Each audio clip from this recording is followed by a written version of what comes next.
Hello, everybody, and welcome to Honey Badger Radio, or we could say coming to you live from deep within icy, etc., etc. Because this is Rantzerker number 177. Oh boy! I know we didn't do that last Falling week. down on the job. Yeah, we Okay, didn't do that I last can do week. it. All right. Coming to you live from deep within a headachy wasteland. We are the survivors of the alt-right apocalypse. The few, the brave, the bitchy, once more wading into battle against the incomprehensible hordes of women's ways of knowing. This is with the religion of women's ways of knowing with Teal Deer, Rantzerker number queuing you, Brian. 177. 177. This is part 2 of however many this is going to take. No, this is not going to take more than one. This is it. Maybe. I don't know. Teal Deer, this is a deep rabbit hole, isn't it? Yes, but we've only got about half of this book left to go, and there's a few other things that I do want to bring in that might just be amusing, but I'm hoping to get it all done today. I'm all for amusement. Truly, we should find out more about the inner circle of the women's ways of knowing religion. Like the deep secrets. You jest, but that is a system that I've read about, this idea of the outer school, the inner school, and the inner circle, which is like how this cult operates. It is the way cults operate, but it is also the way this cult operates. So you're not off by that much, Allison. But I think the person who wrote this book might be not even from the inner circle, but of the inner school, where they have like academic knowledge of the material, and they may even have like an understanding of how it's used and all that, but they may not know exactly what it's for. So she's deeply embedded within the spiritual vagina. Yeah. I mean, yes, the void, right? The void. The void. Yep. The void that must be filled by a man. No pun intended. No, well, either a man or by patriarchy theory. Well, yes. Which is like, I don't know. Well, you know what? I don't know this. Teal Deer's the one that went all H.P. Lovecraft to figure it out. So, well, if ever our conjectures are not hitting the mark, please tell us, Teal Deer. That was just the void of female sin, where women look to men to fill the void in themselves, but they shouldn't because process. Okay, yes. But here's the thing. If you constantly basically say that you're nothing but a reaction to men's actions, you're still filling the void with a man, just in a negative way. So it's an inverted void. Yeah, the void within the void, the void. It's a post-op void. At the very center of the void, there is the void cat. Mm-hmm. Mm-hmm. Okay, all right. All right, let's get into it. Teal Deer, yes, what were we talking about last? We were talking about the book Women's Reality by Anne Wilson Schaef, and we were looking through how this book asserts that reality don't reals. There are basically everything is just a social construct, it's all how we interpret things. And we currently live under the white male system, which is evil and toxic and bad and literally called pollution in this book. And we should just all move over to the female system, which is this undefinable, wibbly-wobbly womanness of process that just makes everything better. Since writing this book, a few times in this book, Schaef says that she doesn't think that either system is inherently better than the other one. And then in the 1992 edition, which is this one that we're going through now, she says, nope, she's completely reneged on that previous position. The white male system is everything that is terrible about the world and needs to be destroyed because it feeds into something called the addictive system. And I would actually like to take a few moments here to talk about the addictive system, because that is what she ended up going on to later on. And she even said that the female system feeds into the addictive system in some capacities as well, because it seems to just be like some sort of cope or something like that. But I'd have to read a little bit more into some of her stuff, and I really don't want to. But let's touch on the addictive system for a little while, because I think people continue to doubt the wide-reaching implications of some of this stuff that we've talked about. We will talk a little bit more about the male system and whatnot as we go through the second half of this write-up, but I want to introduce this now, specifically because I've mentioned the addictive system. So this book by Anne Wilson Schaef, this was written in, the original one was 1981, I think it was. It is a women's studies book. It is given to people on women's studies courses. If you go on to Anne Wilson Schaef's Wikipedia page, it will even talk about how this book is used in universities to teach university courses. So it is a book in their canon.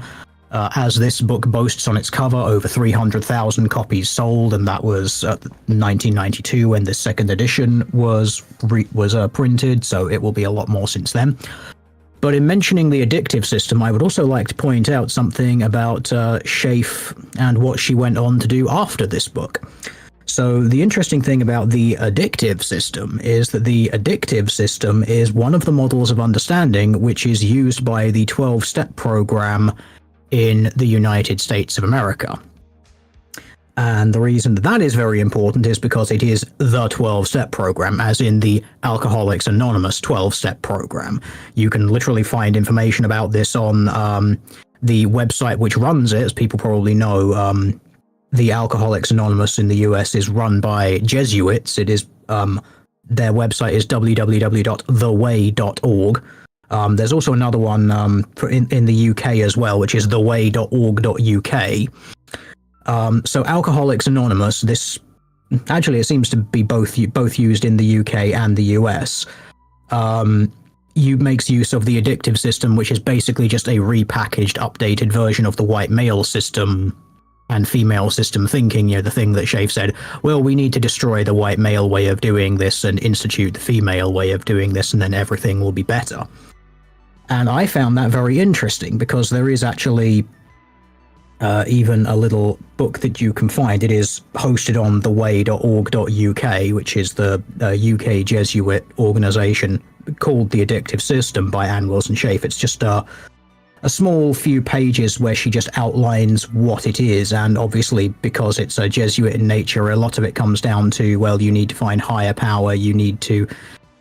It's interesting because she kind of alludes to God and mentions God, but she also talks about how religion is basically just a structure, and so she differentiates spiritualism from religion in that, which I found rather interesting from someone who is working within a nominally Christian organization, to basically just say, oh, we need to talk about the spiritualism behind all of this, as opposed to, you know, God. Which I found somewhat interesting, but okay, so that's pretty sinister. So then the 12-step program is it's modeling itself on these writings or this idea from this woman, that this yes. the process, the male process. Yes. Okay. Well, wow. The white male system, which needs to be removed and replaced with the female system, which is undefinable, unknowable, unmeasurable.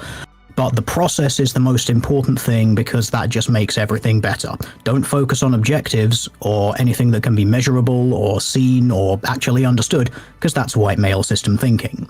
This is literally the framework that informs Alcoholics Anonymous and other addiction-based models like this in psychology and in therapy. Wow. Okay. Well, but remember, this stuff has no power. It has no meaning. Why are you just wrecking feminists online for views? This stuff doesn't matter. It's not real. It's not my.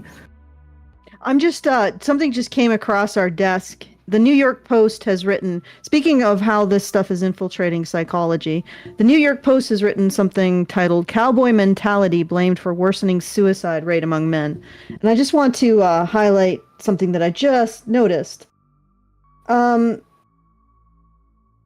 main thrust of the subsequent research is that traditional masculinity, that would be in the parlance of the women's ways of knowing, the male system, marked by stoicism, competitiveness, dominance, and aggression, is on the whole harmful. It harms both. So they're essentially making traditional masculinity into a mental illness.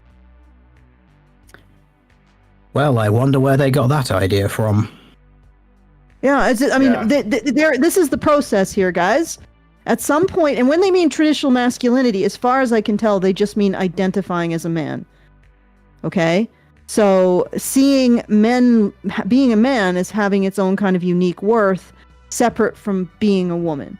So if you feel like being a man and masculinity has its own worth that women don't necessarily share, then you are a bigot, a misogynist, and a traditional somebody who engages in traditional masculinity. So having any positive identity at all for men is basically traditional masculinity. Believing that men have any quality unique to them that they bring to society is traditional masculinity. Doesn't matter what the quality is. If women are excluded from it, then you're a bigot and wrong. And you are also causing yourself to kill yourself because you don't identify as a woman, but don't actually identify as a woman. Just identify women being the people who have all of the positive qualities of being human, or that there's no concept of masculinity having any positive qualities. Then if you can manage that, then you won't commit suicide. Guys, give up your identity. It'll make you feel better. Oh, Lord, like, good grief. Yeah, I mean, it's not surprising. We kind of saw it coming. We have chosen the form of our destructor, guys, and this is it.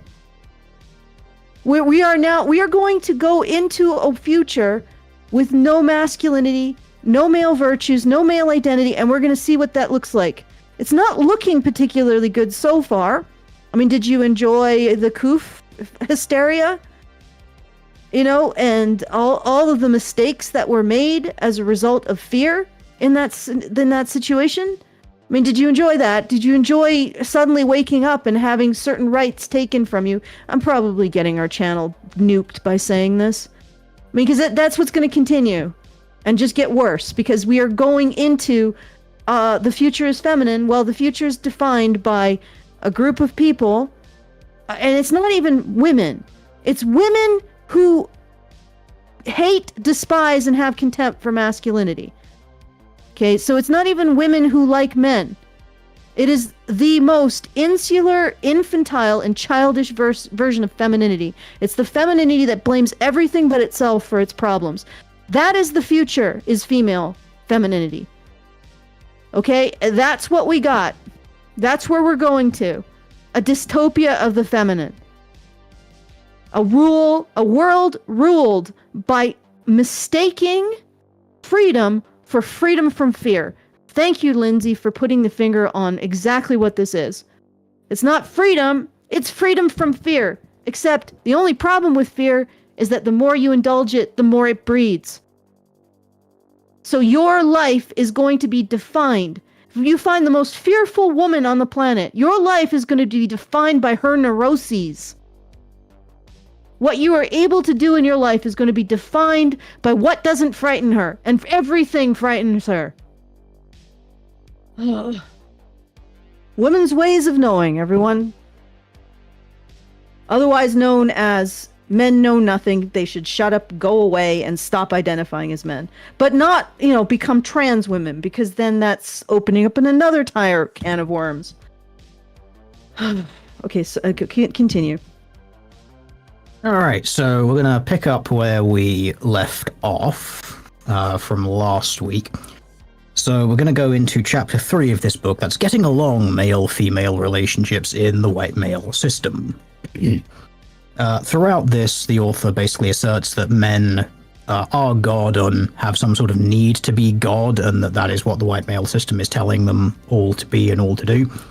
So on page 60, she specifically says that women hate men's superiority and their birthright to superiority that they have just in the world. She goes on to also assert that men can't learn the female system that well because they have no impetus to do so, whereas women have a lot of impetus to learn the white male system. She even says, quote, "Men are brainwashed by society and by women into thinking they are superior. Another quote, many women devote their lives to caring about the fragile male ego, and this is why women struggle to break free from the white male system. Which is quite interesting, I thought, because it's, okay, so women seem to be taking some sort of value from men in actually caring about them, but that is somehow a way that the white male system is enslaving them and preventing women from leaving the matrix, which is like the Barbie movie. Interesting. Yeah. When he brings patriarchy... I wouldn't know, I've not seen it, but well, you don't I'm not want going to. No, you don't want to, but he brings patriarchy to Barbie Land, and the Barbies there are all happy to be serving the men and like working with them, and that is bad because they're actually brainwashed by patriarchy. It's the same argument, just done in the silliness that it deserves to be. That's quite interesting. About 40 years later, that stuff seems to have gone into something in the mainstream and seems to be not getting that much pushback from a lot of women who watch it. They seem to be celebrating it, but... yeah, it's almost like that was the point. But yeah, carry on. I'm sorry. No, it's fine. Honestly, if you can moor any of this stuff to anything that's happening now, that is actually somewhat the point of this, because I want to point out this book and the other half dozen which I mentioned last time. The point is, I'm pointing out to people that this stuff has very spiritual origins to it. This book a little less so on the spiritual side, because this was sort of the time when they moved away from the spiritual stuff, but there's a little bit of the sort of new age wibbly wobbly-ness in this, and the whole higher power and spiritualism-ness. But I want to prove to people that it was always there, and the point is that if we can anchor all of that history to stuff that's happening now, as you've just done there. This is a book written 40 years ago, and an idea being expressed in that book is in something in pop culture now. And it's something in pop culture now which, for lack of better terminology, is fucking huge. It's massive. And the Gnosticism, which is what all of this is sort of another part of what this is based in, right? This idea that the earth as it is shit, and there you have to be able to escape, and only people who have the appropriate knowledge can find the way. This is what patriarchy is as a concept, I see. And I think about this, like this 12-step program. I was looking at theway.org.uk, and they describe it as an international journal of contemporary Christian spirituality published by the British Jesuits. But I don't think it's Christian. I know that it's gonna... the church was infiltrated a long time ago, and especially the Protestants... Gnosticism is Christian. It is. It is one of the main cults that branched out of it, so they share an origin point. Yeah. I guess it's not like... it's not what it was originally... I think because there was a lot of places where it branched off, but that is the Gnostics. I think that's I'm not super like knowledgeable on this stuff, but I think there's a difference between the Catholics, the Protestants, and the Orthodox, and I think that the Gnosticism is probably more in the Protestant space, but I could be wrong about that. So, but I don't know. I mean, I'm just saying that when I see contemporary Christian spirituality, it makes me think that there is a lot that has been changed to fit the modern day. This is why you have so many today. There's a lot of progressive churches, which basically just, they just include sort of wokeness into the into mass and into sermons and whatnot, and those are they've gone so far away from what they were originally. I don't think it resembles what it was originally. So I think that it's a handy scapegoat though, because like then you get like a guy, he's an alcoholic, he's looking for help, he goes here, he gets his 12-step program, and they include Christianity in as part of it, and then he becomes Christian for a while, and then he falls off the wagon, and they don't blame like this man's flaws or whatever, they blame Christianity itself. And I don't think that that's appropriate. Like, I don't think that's correct. But what do I know? I'm just saying that when it's sort of like taking something that already exists, which is this religion, and what I think this woman is doing and these women are doing is they're just taking that and repurposing it for themselves. but in order for them to do it, they have to invert everything. And so you get like something as that they are just as, if not more, dogmatic about. So I don't know. That anyway, those are just, I'm just sort of rambling. I apologize. No, it's fine. If you're actually on the org.uk one, if you actually read a little bit on that, I think it's actually on the front page. They actually talk about how they use critical methodologies.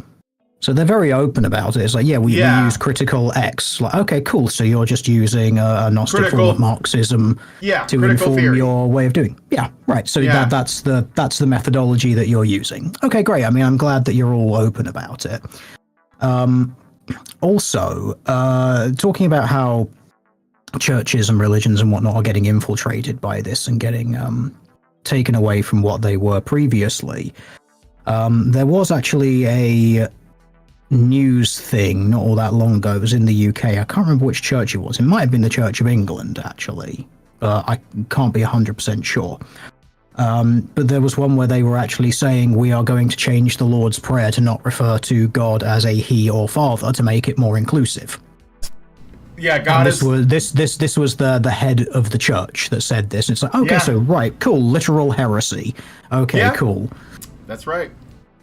I wish I had a heresy again, button, this sort of shows that, just where it's all going and how it's all going wrong. It's like, okay, so there was this really cool guy, Jesus, and he said, like, oh, I'm going to teach you this prayer so that you can, stand humbly before God and address him as he should. No, that guy, he was just wrong about everything. Screw that. Mm-hmm. Exactly. And he wasn't male. He was, I've seen the like a progressive priest who was a woman, by the way, and she was saying God is non-binary.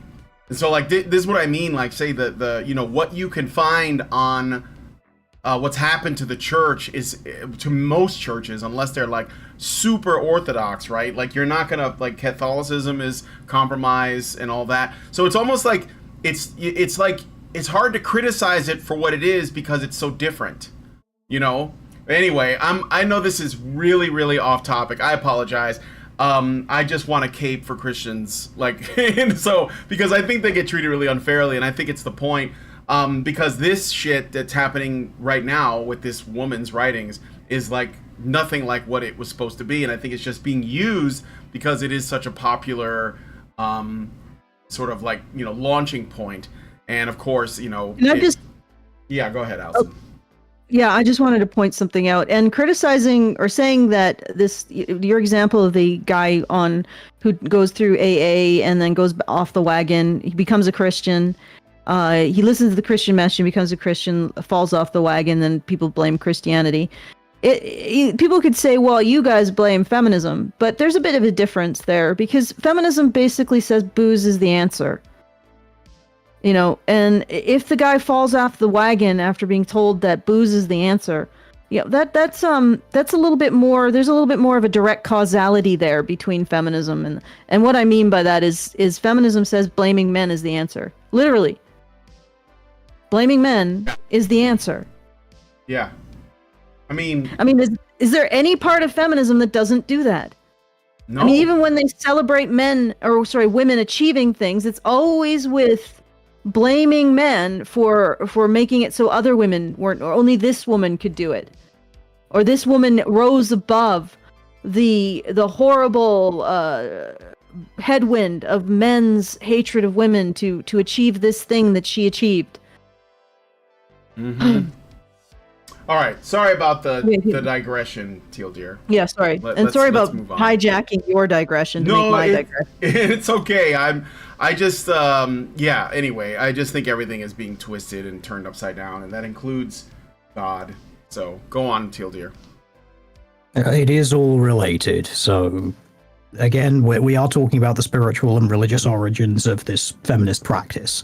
So projecting that into not that much of a future and realizing how that religion is going to clash with other religions and start subverting them, as religions and certain faiths are wont to do, as Christianity once did with paganism, and as is now happening with Christianity in the form of this particular religion. Mm-hmm. It all ties together. Worship of women's women's perspective. Worship of women as basically the only way to be human.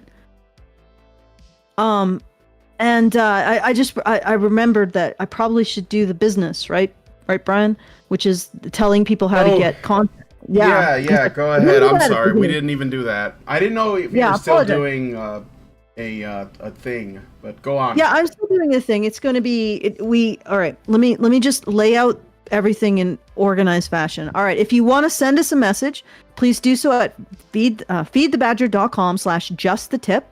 We will get the full benefit of whatever moolah you send, and you'll get the full benefit of avoiding YouTube's sieve of mystery. In other words, it's censorship that nobody understands. So once again, that's feedthebadger.com/justthetip. You can send a message up to about 2,000 characters, although that is a lot. So maybe keep them a little bit more brief, and we will read it out. So if you have any comments, you want to thank us for this show, covering this topic, showing that we actually probably know more about feminist academia than most feminists. So when they say, well, just read some more books, it's not my responsibility to educate you. We have read their books. We have read their papers, and we know exactly what they're about. You can never go wrong in feminist scholarship if you just blame men. When in doubt, blame men. When in doubt, find something and blame men for making women victims of it. Doesn't matter what it is. Lighting, central heating, indoor plumbing. All of these things were constructed by men to make women victims of something. And you will never go wrong when you do that with feminist theory. Get really nuanced. You know, how women are victims of men saving them from fires. Okay? Get really nuanced. Figure it out. Make it work. Do some song and dance to construct A to Z. Embrace the paradox. Embrace the paradox. That's new. It's not lying. It's nuance. All right. So anyway, once again, if you want to say that you like the content, you want to give us a tip, you want to make sure we keep going and don't feel like we're screaming into the void, please go to feedthebadger.com/justthetip and send us a message. If you send us after the show, we will endeavor to read it on the very next most relevant show.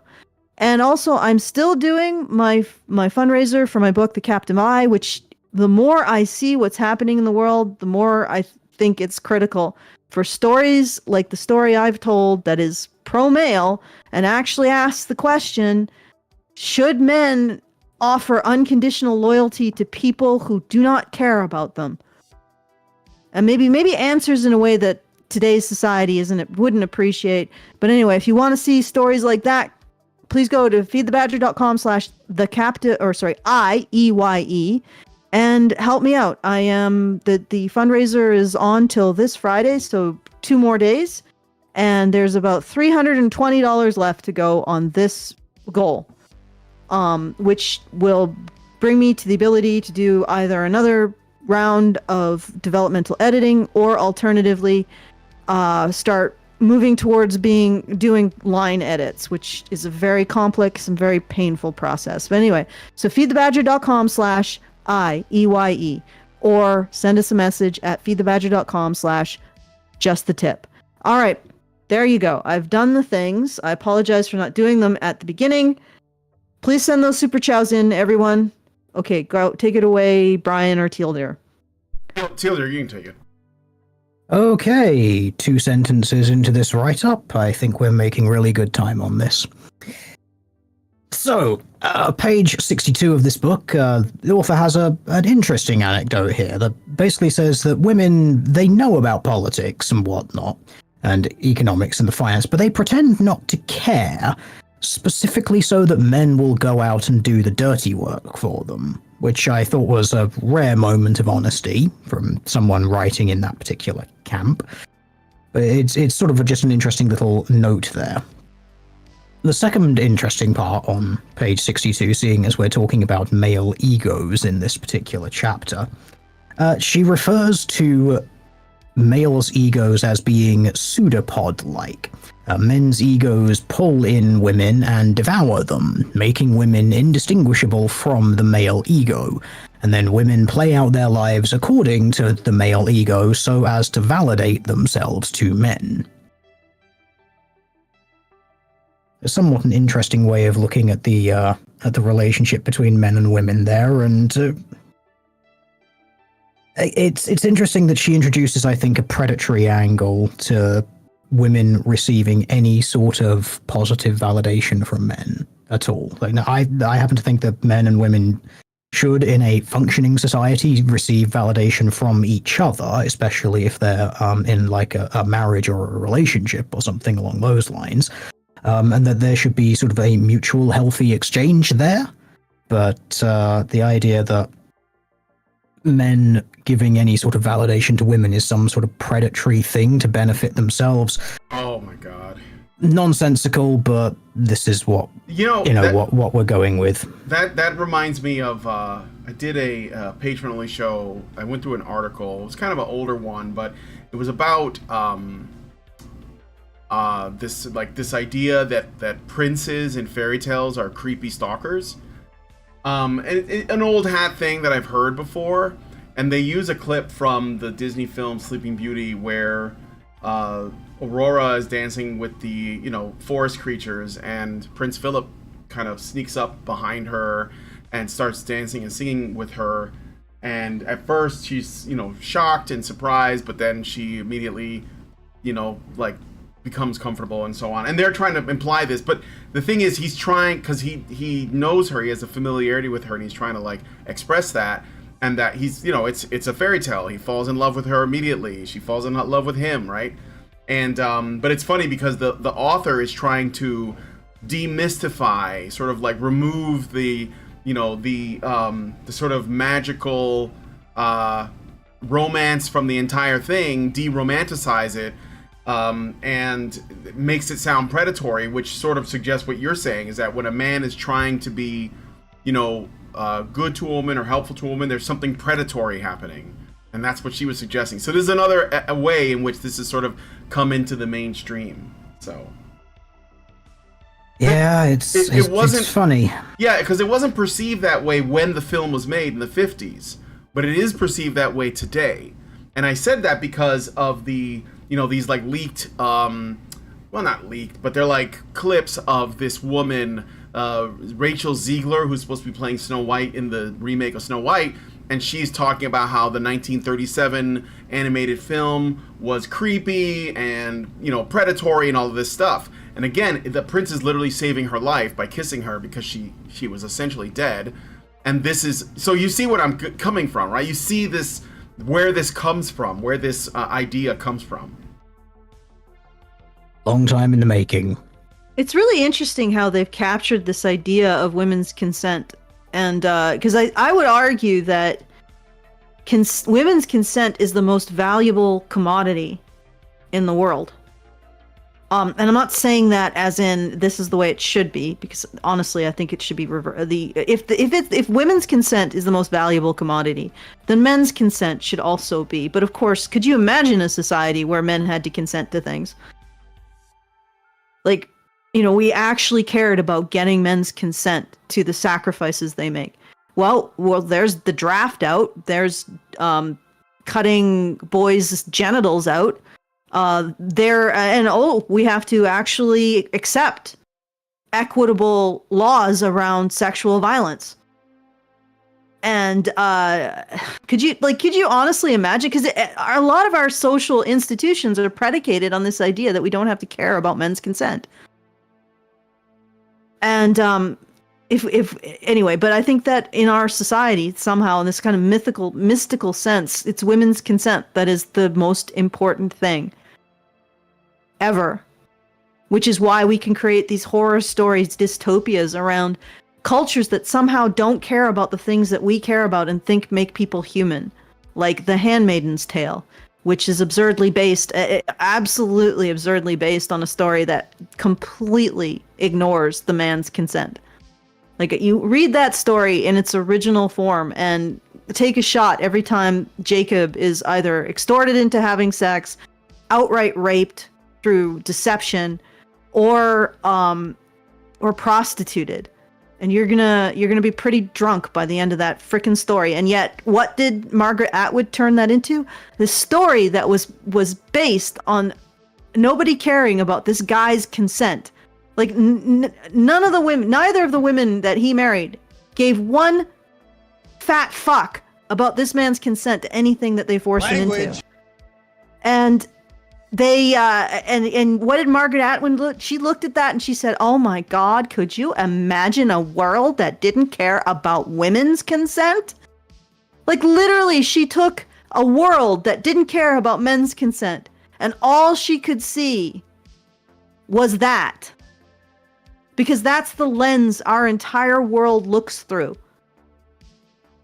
And they think that somehow we live in a society that doesn't care about women's consent. They think that for the same reason that, no offense, fundamentalists in the past thought sin and Satan was everywhere.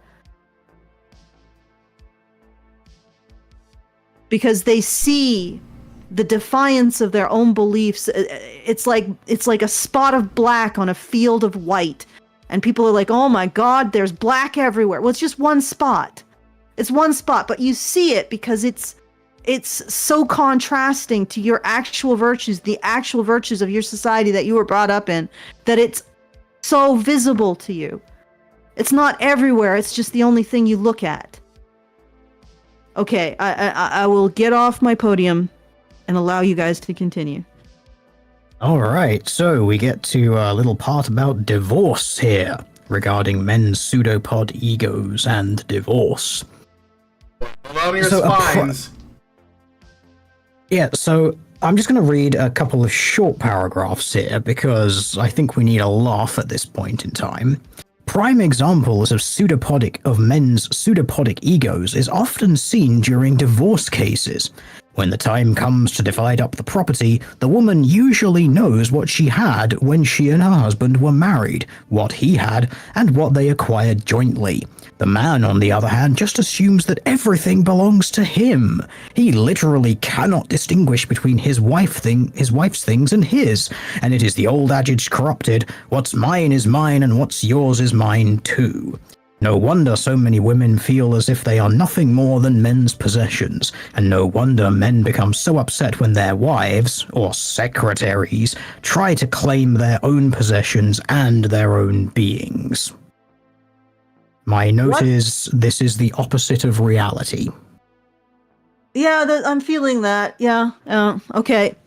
So if men have an opinion on what property they should keep after divorce, then that is them defying women. Because you see, when women choose their property, that's what they've consented to. And if men disagree, then they're violating women's consent. They're violating the ascendancy of women's decisions. Do you see how this allows absolutely no personhood when it comes to men? They literally exist merely to provide things and disappear. Like, why would a woman, if a man doesn't get half the time with his children, why does a woman get half the income during the marriage? Like, because equality?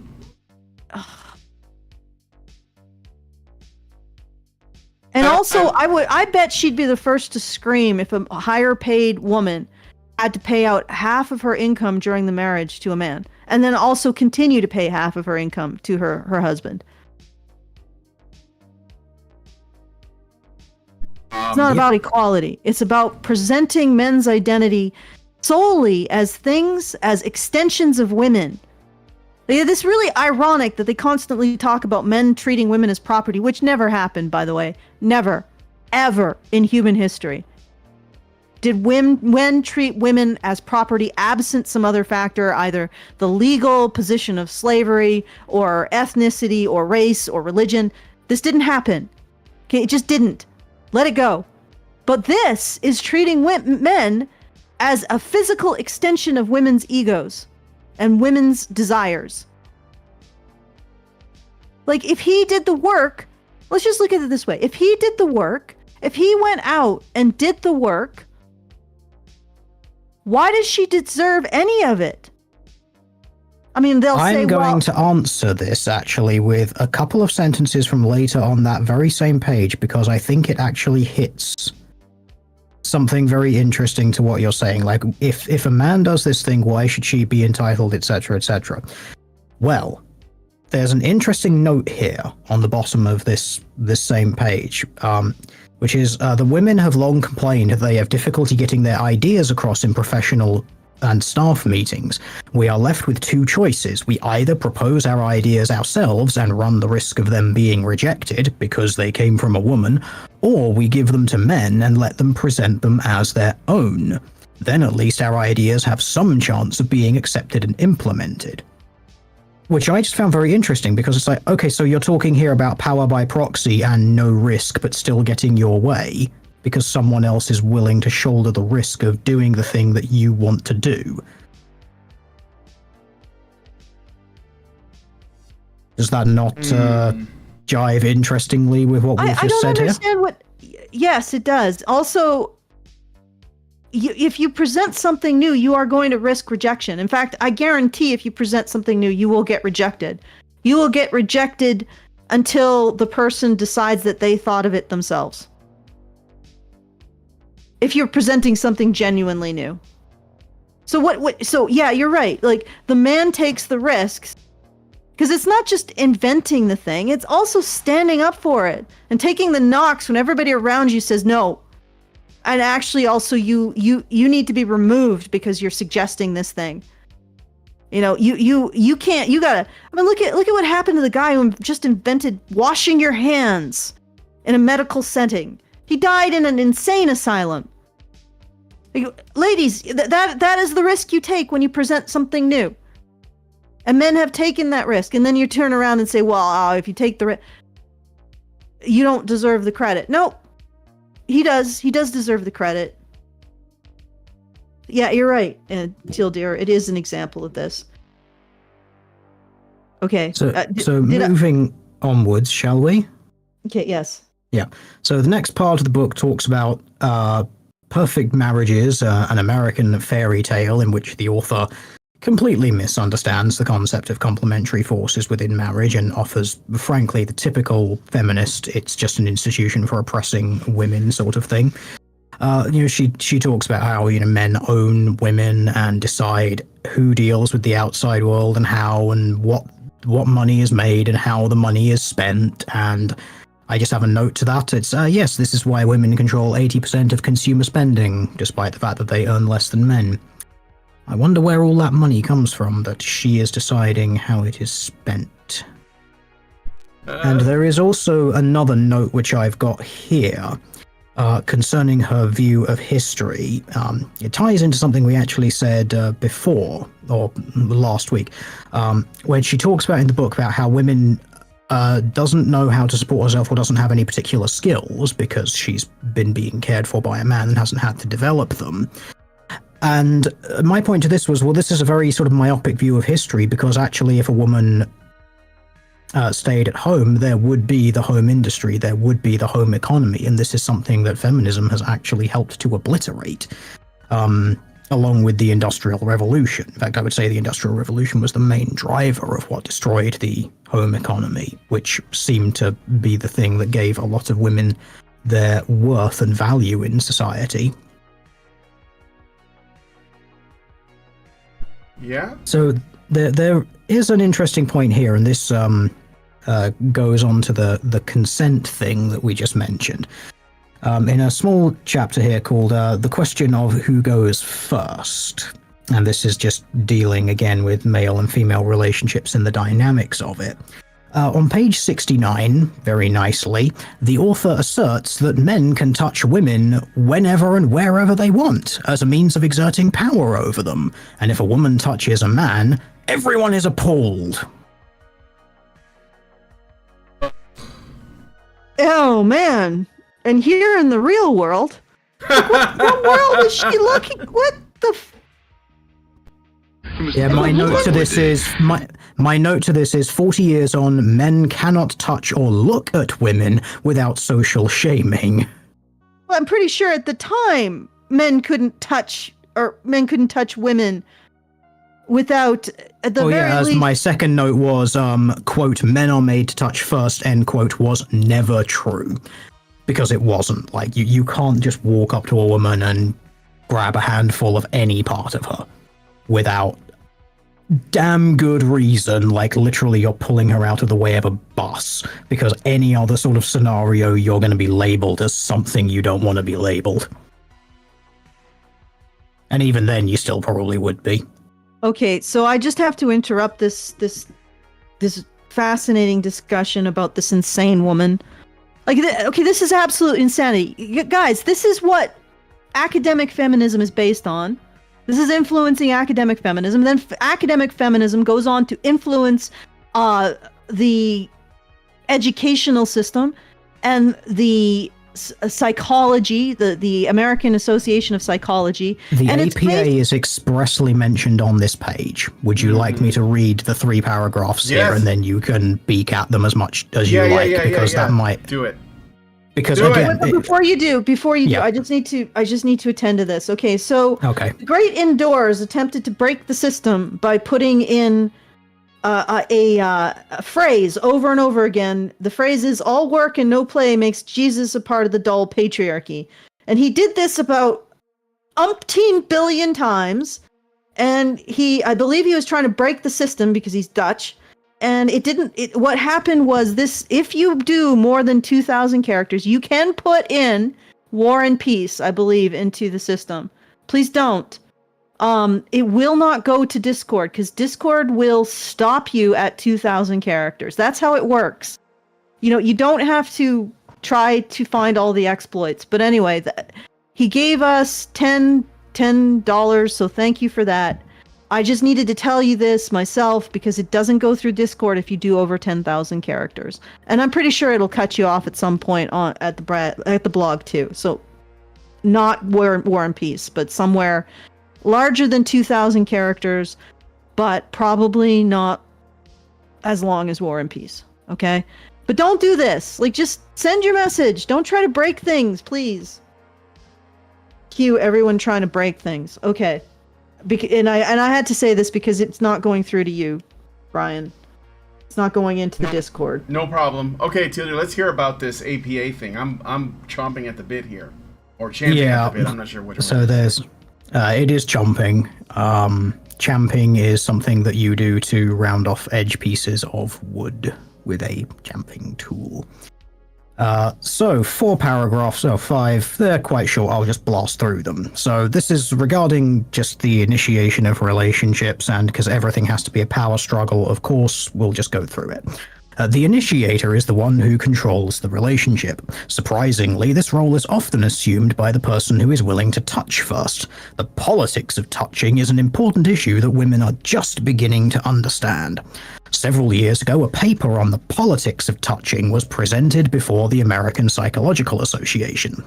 The general thesis was that the person who touches another person within a particular situation immediately gains the power and control. Touching is also used to maintain power and control. Bosses in general feel much freer to touch their secretaries than secretaries do to touch their bosses. Are you fucking kidding me? A man in the audience stood up and began expressing opposing ideas.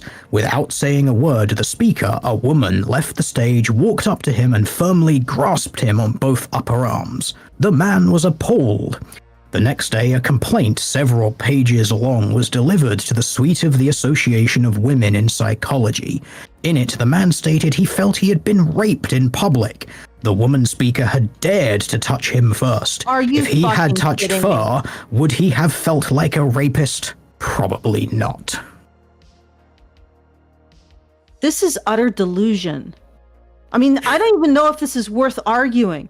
This person is deluded. And first of all, how are they're literally using their bizarre understanding of reality, this accusation that so-called patriarchy makes it so that men can touch women, but women can touch men, to justify assaulting this man.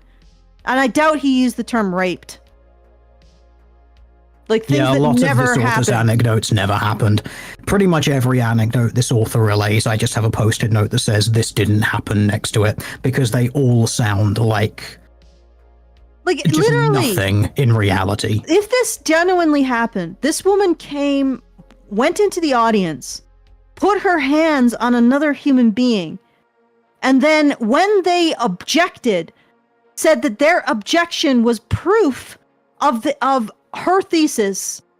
This is utter bullshit. I mean, could you imagine? The funny thing is, she descended from her position of power because obviously she was on the stage giving this thesis. So she was the center of attention. She was, a woman as part of this Association of Women in Psychology thing. So she is the person with the power in the room. Even if you wanted to do the over-analyzing things, the point of a room with a stage and a bunch of seats facing the stage is that the person on the stage is the center of attention. They are the director of the proceedings. And she came down from that position to grasp this man and put him in his place. Okay, that's an interesting way of doing it, isn't it? While also saying that men do this thing to oppress women, and okay, if you say so. I'm reminded terribly of that thing that happened not all that long ago where another famous woman stood on a stage in a position of power and started insulting someone in the audience who had done nothing to her. So the fact other than disagree with her. The idea that women at all have to respect men and men's existence is in fact oppression of women. But I'm still sort of I'm still sort of amazed at this entire logic. Like, yes, a strange woman cannot put her hands on a strange man, although they do, and nothing happens. And the men have every right to be offended by that behavior and that treatment. And because they have that sense of offense, that justifies this idea that men are offended by being touched by women, but women have to tolerate men being touched. Are you insane? Do you realize that if you were a man doing that to a woman, you would have lost your job or been arrested? Think about that. I don't think she does realize that. I think that she is so deep into this way of viewing the world that she's just actually incapable of seeing anything other than this bizarro world way that she sees things. So, we're gonna continue, but I got a super chat I should read. So, Albert Native Retro gives us $5 Canadian and says, the person who wrote this needs to go to a strip club with male dancers and see how the women behave. That will set her straight. Thank you for that, although I don't think that it will. Remember, these people are not concerned with hypocrisy. They are only concerned with hierarchy. And they want power, and it doesn't matter. So I get that would a normal person with a normal brain would see that and say this is a contradiction. But these people are not like that at all. So, but I appreciate the super chat anyway. All right, you can move on now.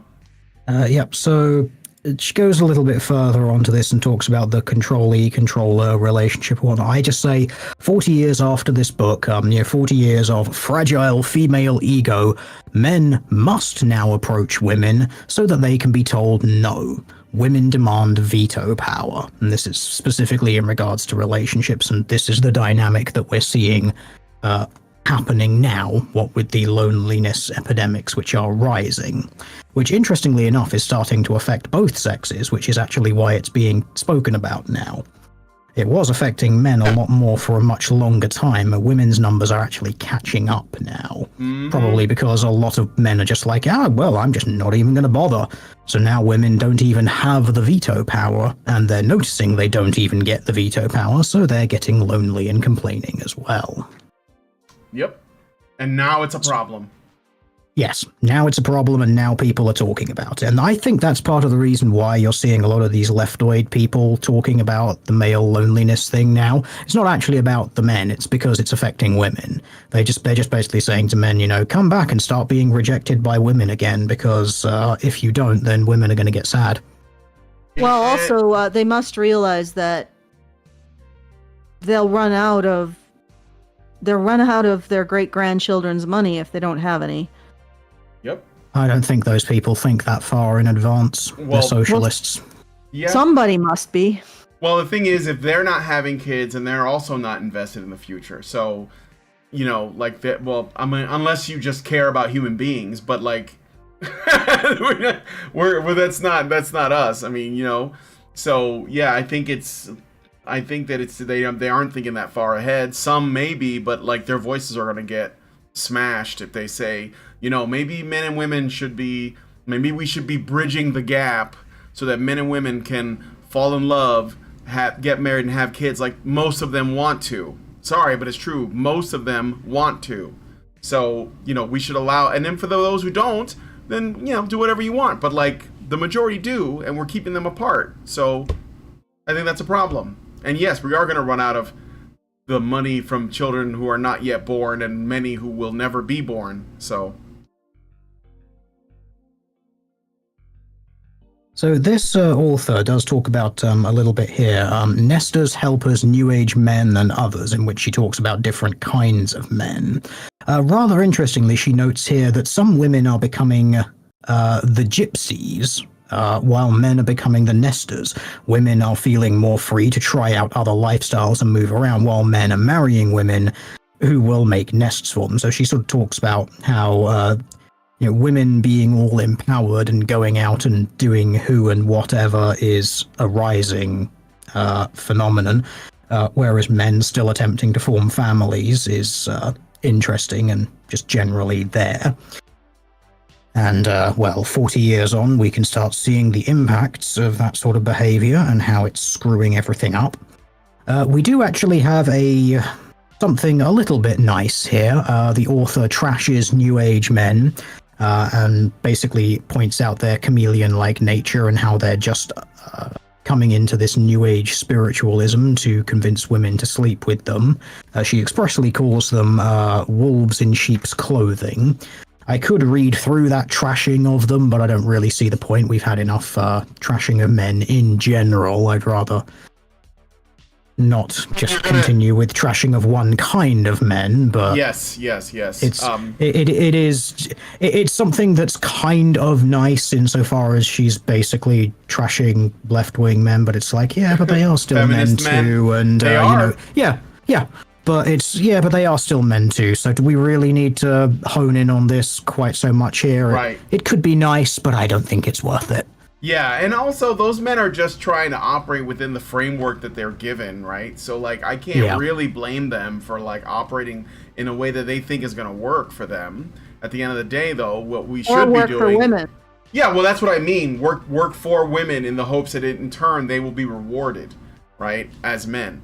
And that so they're just working within that framework, and that framework shouldn't exist because we already have a nature and we could just follow that, but because these feminists are putting this out there, then those men, the feminist men, they're like, well, I want to respect women. My mother, told me like how it should be done. I learned this from my teacher. I saw it on TV. I saw it on the internet, everywhere, right? So I'm just going to work and fundamentally, within that. Men want to protect and provide for women. It's instinctual. Yeah.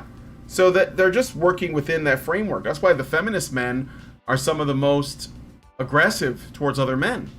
Because they're doing it for women. So, But anyway. And I'm not saying that to say that that's the way it should be. I'm just saying that that's the way it is. Yeah, that's the way it's been made. They set the rules, they set up the board, and now those men are just playing that game. Because that's what the I'm game. saying is that the instinct to provide and protect for women is innate to men. Feminism has exploited it in a particular way. And that's incredibly damaging. But at the same time, I mean, I think that there is a functional reason for why it happened, but I won't get into it. It's a bit too long-winded to get into here. But regardless, the point that I wanted to make is that we get into this idea that men's desire to protect and provide for women is somehow created by things like feminism or created by things like Christianity, or created by being a Democrat or a Republican or whatever ideology, when it's actually innate. And these particular focuses use that idea that you have to be this thing in order for men to care about women, in order to justify themselves. Like the government, a big justification now for government overreach seems to be that government is the one thing stopping women from being oppressed by men, having a jackboot on women's necks, men's jackboot on women's necks. I mean, that's a very powerful narrative for justifying government being even more tyrannical and fascist. Because you gotta protect the women. Okay, I will let go. All right. Continue. Chapter 4, Stoppers. Keeping women in their place. Oh yes, we're getting into the patriarchal man-Quran part of the book here. She's gonna reveal how men keep women down, because it's all very obvious. And I don't know, maybe this is the book that Ken got and brought back to Barbie Land, and he just read this chapter and was like, wow, this one chapter is amazing. Actually, the books in the movie are real books. I'd have to figure out what those books are and see, because she was actually using real books. Or in the film. All right, so anyway, go ahead. Yes, keeping women in their place. So a number of techniques are used to make women back off from their own perceptions. I call them stoppers. A stopper is anything that keeps us where the white male system wants us to be. Whenever we overstep our bounds or become uppity women, there is nothing like a good stopper to make us grab our solar plexus and run. A nice little bit of the New Age woo there, relating back to the solar plexus and her void of female sin, which I'm going to try and use that phrase more often. I really do quite enjoy it. It is the one good thing that I got out of this book. So interestingly, on page 75 here, she actually references the "but what about the men's" rhetoric, which is somewhat interesting. So whenever women start discussing issues that are important to them, someone in the group will inevitably say, "Think of the poor men, they don't have it so good either." This stopper immediately evokes guilt feelings and fears of being labeled a man-hater. Interestingly, that assumption is somehow implicit that if a woman is concerned about women, she is not concerned about men. When confronted with this charge, we typically reassure one another that we do indeed care about men and have not abandoned our roles as their caretakers just because we care about women too.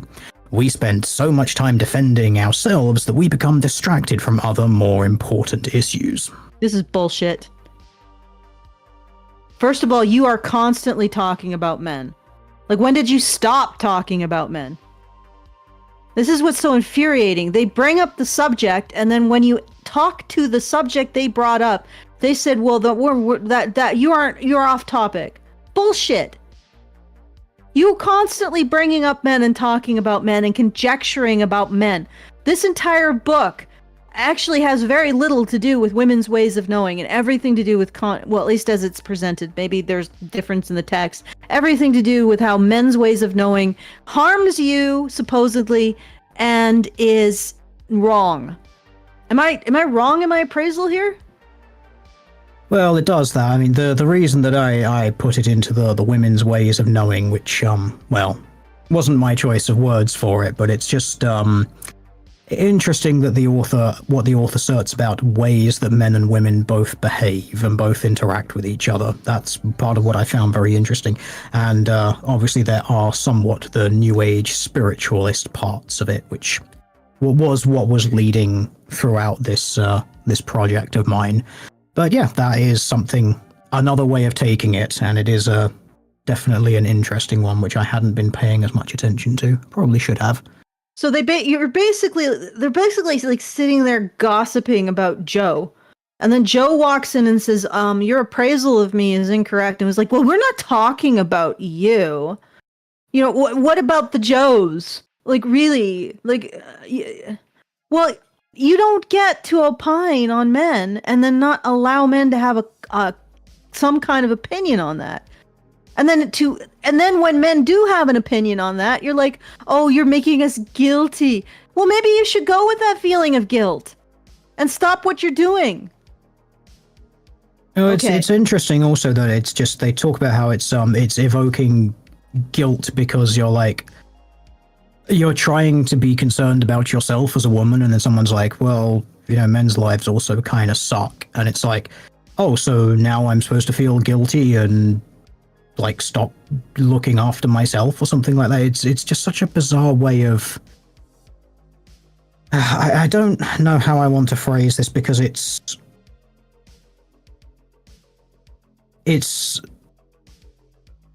I'm trying to think of my wording for this.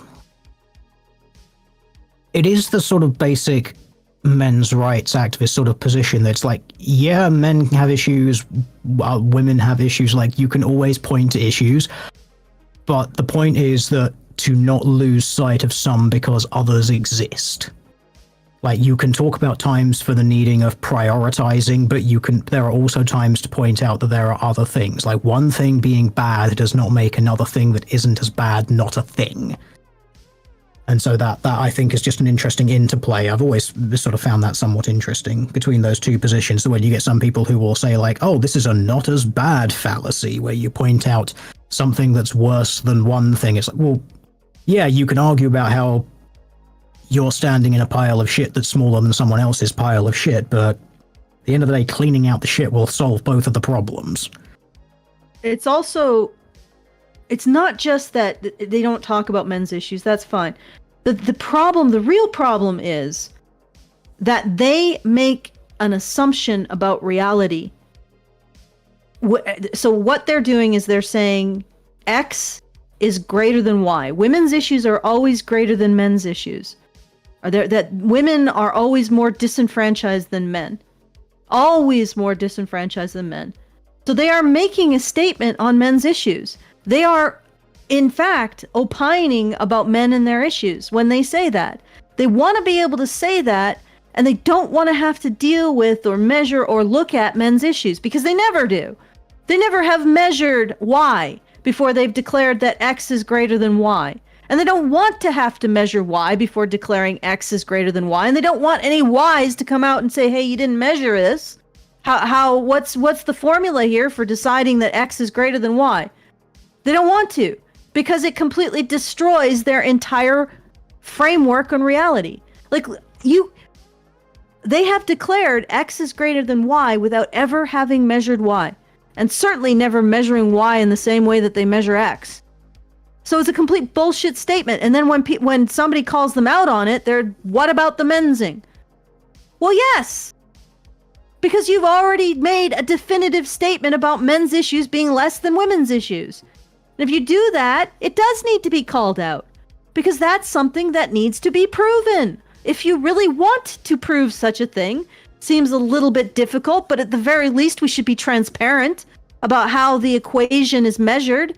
What is the mathematical formula you've come to this conclusion? How you've weighted the various harms that men and women face separately? You know, you can't just say, oh no, X is greater than Y without ever having measured Y. And if you have measured Y, then it shouldn't be an offensive thing to explain how you got to that conclusion. Oh, but of course, I'm right because boobs.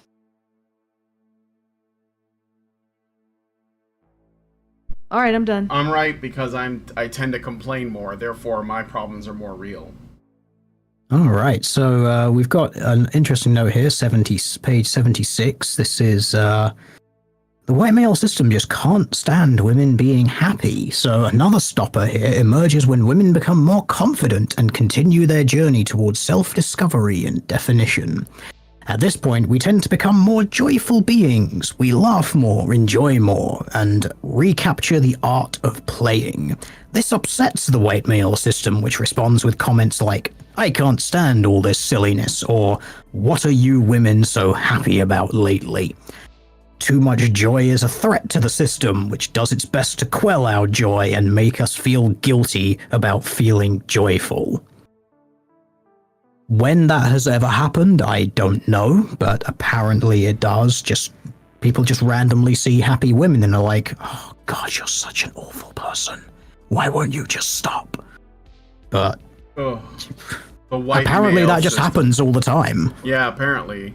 I've never seen it, but it is a continuous thing. Projection. I think this is projection. The only people I've ever seen that hate happiness in the opposite sex are feminists. Female feminists. Yeah. Especially when men are out doing anything. They even hate happiness in women if what's making those women happy are men. Right? And you know what I'm saying? Like, Yeah. yeah, so it's not even I think they're just nihilists. I mean, Speaking of which, would you like to know why humanism is bullshit, apparently? oh, okay, well, sure. Let's hear it. let's just make everyone miserable, because that's the white male system job here. So there is another stopper I like to call the Great Humanistic Leveler. This is more frequently and adeptly used by men in the helping professions, by which she means therapists. Basically, her competition. As soon as we start opening up to them, they take on an expression of deep concern and sincerity. Then they say something like, let's not talk about women's liberation, let's talk about human liberation instead. There are already too many things that divide us. Let's not look at the ways in which we're different, let's focus on the ways in which we're alike. This sounds so reasonable and humanistic that we are immediately tempted to fall for it. Unfortunately, though, the only persons who can really afford the luxury of these sentiments are white men. They do not need to explore differences because they run the system. When we are deprived of the freedom of exploring what it means to grow up female in a white male system, we are robbed of our experiences and our souls. Our differences give us our identity. You know, it just occurs to me that this is like listening to an aristocrat talk about the people under the stairs. You know, all the servants. They run the system. I mean, we sort of direct it because we control the vote and most of the spending, but they run the system. Yes, so what? The system is there to be a life support system for you as a woman. And you know that, because otherwise you wouldn't get away with this crap. I mean, I don't know. I mean, even slave owners had to be good to their slaves because they needed them to be healthy and well fed and sheltered and stuff so that they could like work. I don't even think that this woman gives that much consideration, let's say, For men. No, yeah, I mean, You know, and the funny thing is that she has this vague notion of the evils of the male system, but the concrete goods, like, you know, the fact that she can write this, she has the leisure time to write this nonsense instead of being out in the field with a hoe, you know, actually making something productive out of her life. And she has, it's because, you know, electricity, indoor plumbing, all of these things brought to you by men and the male system. But of course, we can't accept those aspects of the male system are actually gender neutral. And the reason why they're gender neutral is because women would totally do them if they were given the chance, but men stop them. Even though women absolutely 100% have every opportunity to go into and take over utilities at this moment, there is nothing stopping them except their own desire not to do the work. That it is a completely gender neutral thing.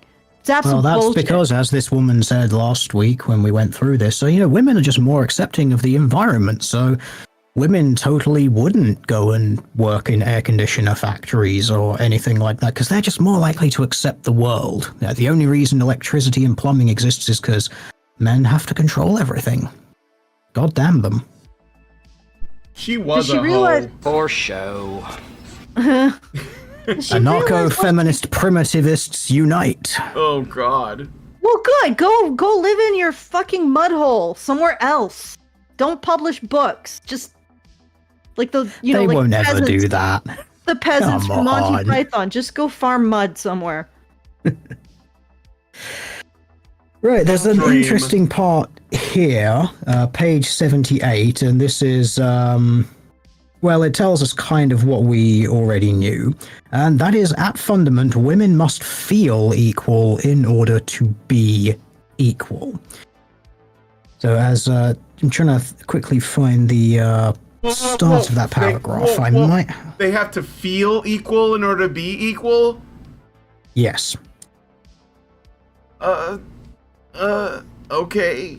Okay, I will explain it because it comes on the heels of the humanistic stopper. Do they know something So we there's, don't? They live there's by an a interesting woman. correlate What to does the a great woman know? humanistic leveler that I have heard expressed any number of times. It has to do with the assumption that there is no difference between men and women. When someone treats a woman differently, he or she is accused of being discriminatory and robbing her of her equality. This stopper is also used by men in the helping professions, especially if they get sexually involved with their clients, and it goes something like, I have to believe that this woman is an adult and can take responsibility for her own actions just like a man. If I don't, then I'm not treating her as an equal. Although he feels that he has the power to assign equality, he has, after all, in the past, he does not have the power to dictate the internal feeling. Oh. Whenever I meet a man with ideas like these, I remind him that equality cannot be externally assigned until it has been internally perceived. Bruh. What the fuck does that even mean? That's amazing. You said a whole truckload of words that had no meaning. Wibbly wobbly, undefinable woman. This is. Yeah. But it's basically embrace like the paradox. Embrace I the have paradox. the boobs, I make the rules.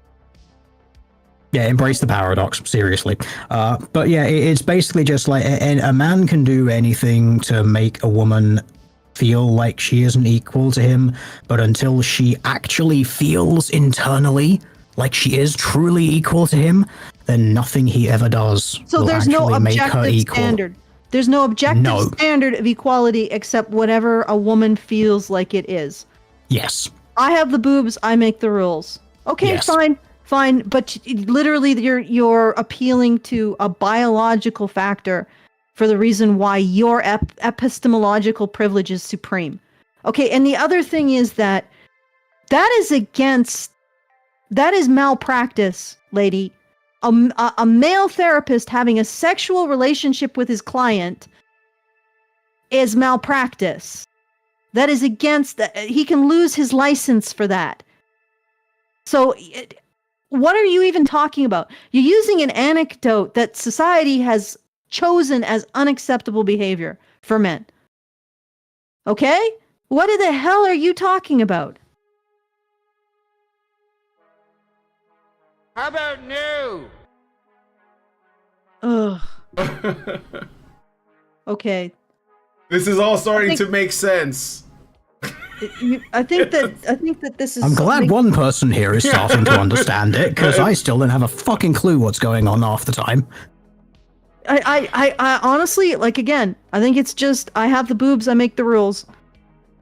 And the problem is that I have the boobs, I make the rules, and biology don't exist, so the roles in the past for women that were unequal weren't due to, or just different, weren't due to biology. It was due to oppression. All right, so nothing should be inaccessible to the girl cell. Even though at the same time, men can't identify as women and have access to being human. No, I'm guessing. Is this woman a TERF too? No idea. She No probably idea. would be by modern standards. Perhaps. Yeah. This book it came out like in the 80s. Is she Yes. still alive? Yeah, the 80s. No, she passed, I think, about 10 years ago. Something like that, so not around anymore. Unfortunately, you couldn't get her on to have an interview, which would probably be fun to do. Yeah, really. Just like, please explain. Anything. Maybe she Just has a explain. protege. We could look into it. Maybe she's got Well, a her protege is all feminism. Yeah.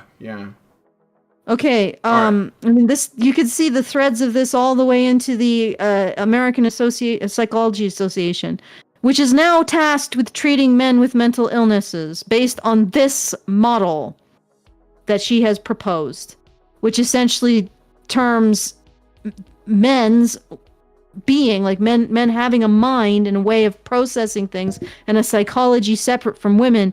It terms it as male systems which are immoral and also probably criminal. She would go with criminal. And of course the APA simply terms it a mental illness. Now, just like, at one point slaves running away was considered a mental illness in our society for the benefit of men at the expense of women.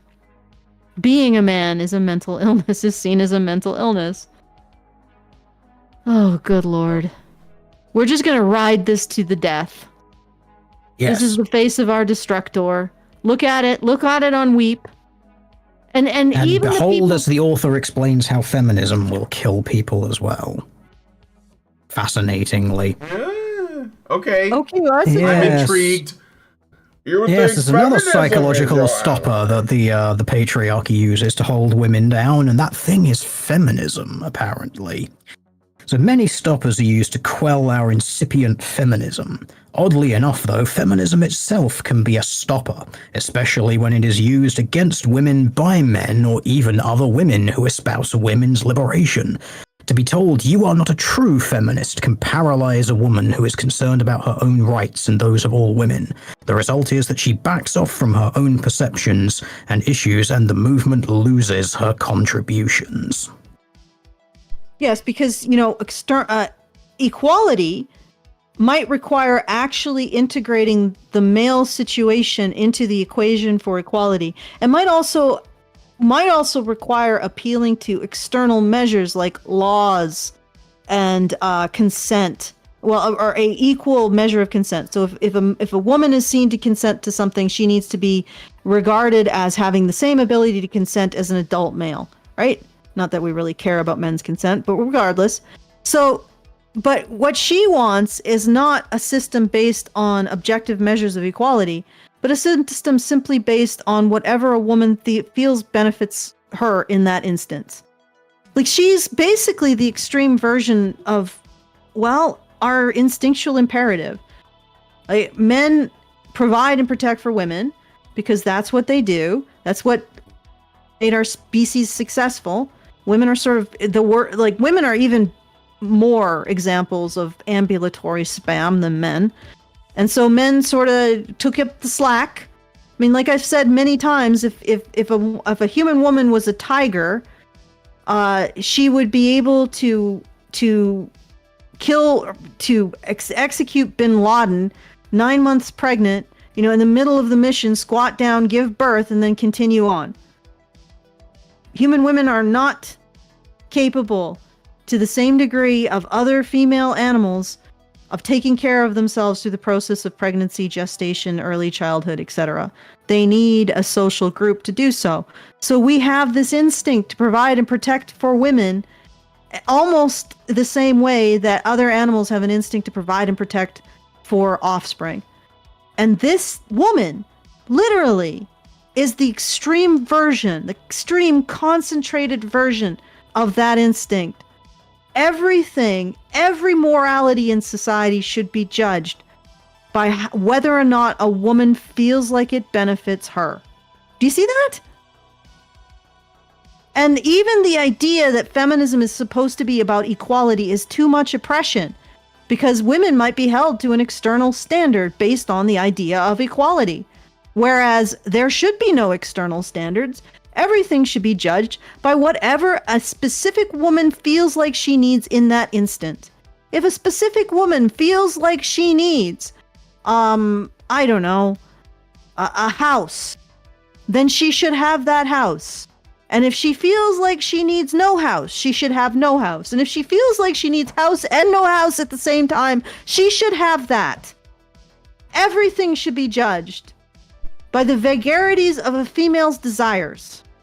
But that's what she's saying. But what she cannot have is the Mojo Dojo Casa House. No, because that is patriarchy. That is male system. But Yes. she can have male system as long as we ignore the fact that it is male system. Like, I mean, I'm pretty sure that she's doing a lot of selective reading of what is male system. Male system, domestic violence, rape. Male system, even though there are a great many more men fighting those very small minority of criminal men engaging in that, who are themselves engaging in it due to genetic and environmental factors. But let's forget that. Male system, domestic violence, sexism, being prejudiced against women, wanting to touch women without allowing the reverse, whatever else. That's all male system. But what isn't male system? Utilities. Delivery systems, like transport, interior, like all of the stuff that she likely wants. She would redefine it as not being male system, even though If men disappeared, these things would disappear. And if men disappeared, get this, ladies, if men disappeared, rape would not disappear. Domestic violence would not disappear. Women dying from being killed by their partners would increase. The death of children would likely increase. So all of the shit that human beings do would not disappear if men disappeared. But what would disappear? Indoor plumbing, electricity, trains, delivery mechanisms, grocery stores, the supply chain in general, electricity. Did I say electricity? Well, I'll say it again because that's really important to me. The internet, publishing systems, because there will be books being printed. Okay? So all of that shit would disappear. But that's not male system, you see, because she wants that. So if she wants something, it's not male system. But if she doesn't want something, it's male system, even if it would still continue to exist were men to disappear. Remember, last week we also mentioned how she specifically said that women can use the white male system as part of the female system as long as they're aware of the fact that they're using it. It's just another one of those get out of jail free cards, which basically just reinforces what you've said. It's like, yeah, I like this thing, therefore it's totally female system, or I'm just exploiting the white male system, but I know that I'm doing it, so it's totally okay, and that part doesn't have to be abolished, because I know I'm exploiting it. Uno reverso, something, That sounds like whatever. that sounds like the the thing that Bane said in Dark Knight Rises, right? You know, you think the patriarchy is your ally. I was born in it, molded by it. I mean, that's what if women use it, it's it becomes theirs. Yeah, it becomes theirs. So literally, this is just the argument that men are an extension of women and should have no other presence outside of women's needs, which itself is an extreme, a psychotically extreme version of our own instincts. Like just concentrated into the most insane and insufferably impossible version of them. It's like basically subsisting entirely off of fat, salt, and sugar. Just gigantic wads of fat covered in salt and sugar. That's it. That's all. That's gonna be it. This is this woman. This is this woman just pushing an instinct to the breaking point. And that's basically what feminism is doing. It's just pushing our instinct to provide and protect for women to the absolute breaking point. They're just like, let's strap the rocket engine to the top of this fucking car and let her blow. Go directly towards the cliff. No passcode. We're taking it to the max. We have chosen the face of our destructor. It'll be very painful. We're doing it! We're doing it live! Shall we talk about innocence and wisdom? Oh. Yeah, please. All right, page 83, Innocence and Wisdom. The author asserts that society creates a difference between wisdom and innocence, and the idea that knowing things means that you are not innocent, because being wise means that you are not innocent of the world. The author asserts that you could be both, as she says, quote, have your feet on the ground and head in the stars, end quote. On top of this being generic basic bitch new age woo, this is Hegelian dialectic thinking. Thesis and antithesis have synthesized, and now you can be both things within the contradiction at the same time. There's just a nice little note there that shows you the intellectual origin of some of these ideas. I'm glad that you mentioned the Hegelian thing, for sure. Yeah, it comes up every so often. Like I said, she doesn't mention the ideas or the people explicitly, but you can see by the process that she uses the origin point of it. So let's now talk about children, because let's just make this as depressing as possible. So page 85, as the author asserts here, a mother loves her son, but he is part of the class that has oppressed her, and so she cannot help but feel rage and hostility towards him. Which, I'm not even surprised, but okay, let's keep going. On page 86, quote, The power that these little beings, our children, have over us, and the fact that they can validate our existence makes us hate their guts. We love our children, but hate what they stand for, end quote. This ties into what we talked about last week, where part of this dynamic that she's using here is that women can and should hate their children because it gives them some sort of material validation. It is something that ties them to this world and gives them some sort of investment, and as such prevents them from being spiritually free, which is where we talked last week about how this has a lot of the underlying notes of being a bizarre kind of death cult. Totally. Where are we at? Like, are we getting to the end here? We are halfway through this half. I can blitz through some of this because some of it is just kind of like eye-rollingly annoying. I should hold my art, but I'm actually starting to realize that I think that pointing to men might be a bit of a cover. Like, because demonizing men, nobody really gives a crap. I think this cult hates children. And I mean, I'm not the most fond of children myself. It's not that I dislike them. That doesn't them. mean that you hate them, Allison. There's a big, like, you're okay with people having children and families forming, but yeah. Yeah, I don't know. Maybe my thoughts would change if I had ever had a child. And children didn't freak out my dog. But the thing is that this is, I think when they talk about how they're servants, and I was thinking about this, I'm like, ladies, you realize that you're not really serving men that much. Like, when there are two people who get into a relationship, a man and a woman, and they do not have children, almost every, like, so the split is almost completely gender neutral.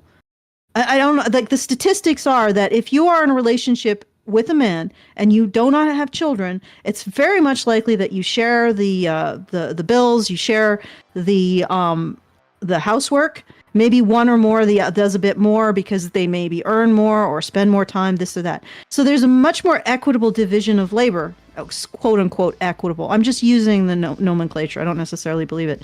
But once you have children, that's when there's a greater division of labor, with women staying at home, doing more housework, doing more childcare, and men doing more actual work.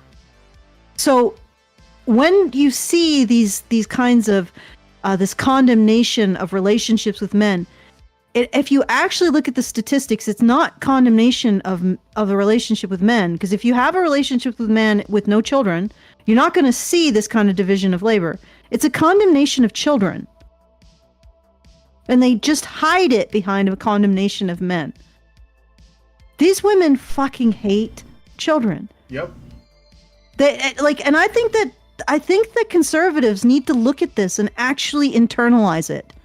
There is a group of women who absolutely fucking despises children, period. And they often have children. And they were the minds behind those little girls picking up their dollies and smashing their heads on rocks. There is this kind of intense, almost sociopathic hatred of being constrained by something that needs you that much. Right? And this is why abortion seems to have such an energy of triumphalism. And this has nothing to do with men. This is in women, conservatives. This is in women. They don't like the process of becoming subservient to children. And they hate them as a result of that. And they hate them even more when they become autonomous beings and aren't just sort of an ego extension of themselves that really can't make its own choices. They despise the entire process of motherhood. They want to murder the little slugs that force them into it. And this is nothing. Yeah. This has nothing to do with men. And you cannot blame it on men, conservatives. This is in the female psyche. This is the horrible truth of women, or at least some women. This is where the whole mythology of the devouring mother comes from. It doesn't come from men. You cannot blame this immorality on men. This is in women. And until you recognize that and do something to control it, it will rule your society. Our society will become more and more and more of a death cult. Okay. Real quick before we continue, I do have a super chow. So thank you. A super chow from Great Indoors. Thank you, Great Indoors. And he gives us $10 and says, one thing that is worse than being a slave of a private owner is to be a slave within the public system, because everybody knows how public goods are being treated by society. Thank you, Great Indoors. Appreciate that. Okay. Can I just get in here briefly? I know I'm making this take much longer. Whenever I look at these systems in which the law actually restricts women, but it always obligates men, the honest to God truth is that there almost seems to be like this instinct where men become extensions of women's needs. And in the face of that instinct, all of these laws that supposedly disenfranchise women are meaningless. Because wherever they enfranchise men, men will use that in service of their women. Period. Now, okay, if there's a law to say that men can go out in the desert and go kill, leopards and bring back the pelts, but women can't, then who do you think is going to be sleeping on the fucking pelts? Think about it. This is inevitable in human history, and denying that leads to this belief that men have oppressed women. Whenever men have power or resources, they give them to women because they have an instinct to do so. And denying this fact leads to a distortion of the understanding of history and human nature. Okay, excuse me. Continue. Yeah, I just think it's very interesting to look at feminism and basically say, like, yeah, your fundamental problem is children, that you don't like them. And I think there is something to be said for the relative loss of freedom that comes with someone being dependent on you, but the point is you're supposed to grow from that experience, not resent it and want it to go away. It's simply a different mode or a different part of your life that grows going forward. And I might be tempted to perhaps over-psychoanalyze this and say that perhaps some of that resentment that these women feel towards their children is that it stops them being children themselves. And that's what they really want. And yeah, and the funny thing is that they... Because I'm sure you've seen, that joke where, the joke panel that went around where a woman took a bunch of men's relationship preferences. Like, okay, you want someone younger than you, someone you can take care of, someone shaves their body, blah, blah, blah. Okay, loading, you just described a child. And then men wrote one back rather sarcastically. It's like, okay, so you want a guy taller than you, earns more than you, takes care of you, loading. You just described your father. Yeah, I would, and honestly, I think a lot of these divorces is maybe mothers projecting their own dismay over having become a mother onto the father. And yeah, they don't. And honestly, if you can't handle accommodating an adult who can wipe their own ass, feed themselves, and works, how the hell are you going to accommodate a child, ladies? Like, you've just proven that you are completely non-functional as parents. If you can't negotiate some kind of compromise with a person who can walk away from you and doesn't need you to wipe his ass, like literally wipe his ass, I'm pretty sure there are very few men out there who are not seriously disabled that need their wives to get in there with the toilet paper, okay? So don't even bother saying that you do that. You do that kind of, I don't know, sanitary labor or some shit. Okay? If you can't handle a relationship with...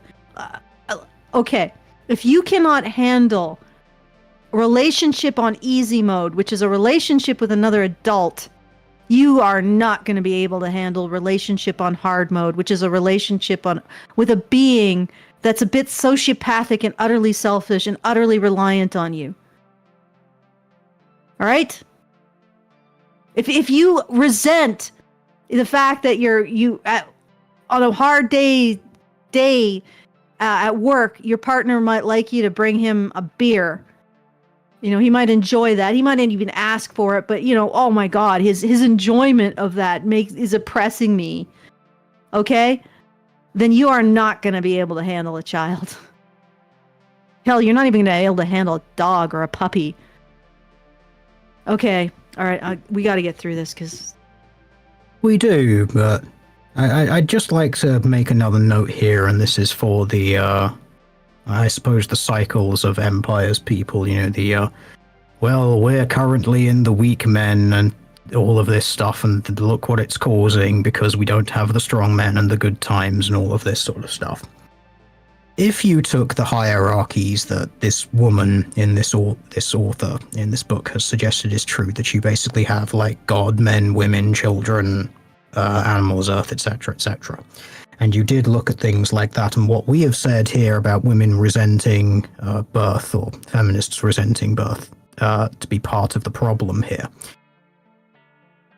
then you do have to accept that they are the ones dropping the ball, because for all the people saying, oh, men weak, creating bad times and all this stuff, well, I'm still seeing men trying. They're still going out, they're still working, they are still trying to form the relationships.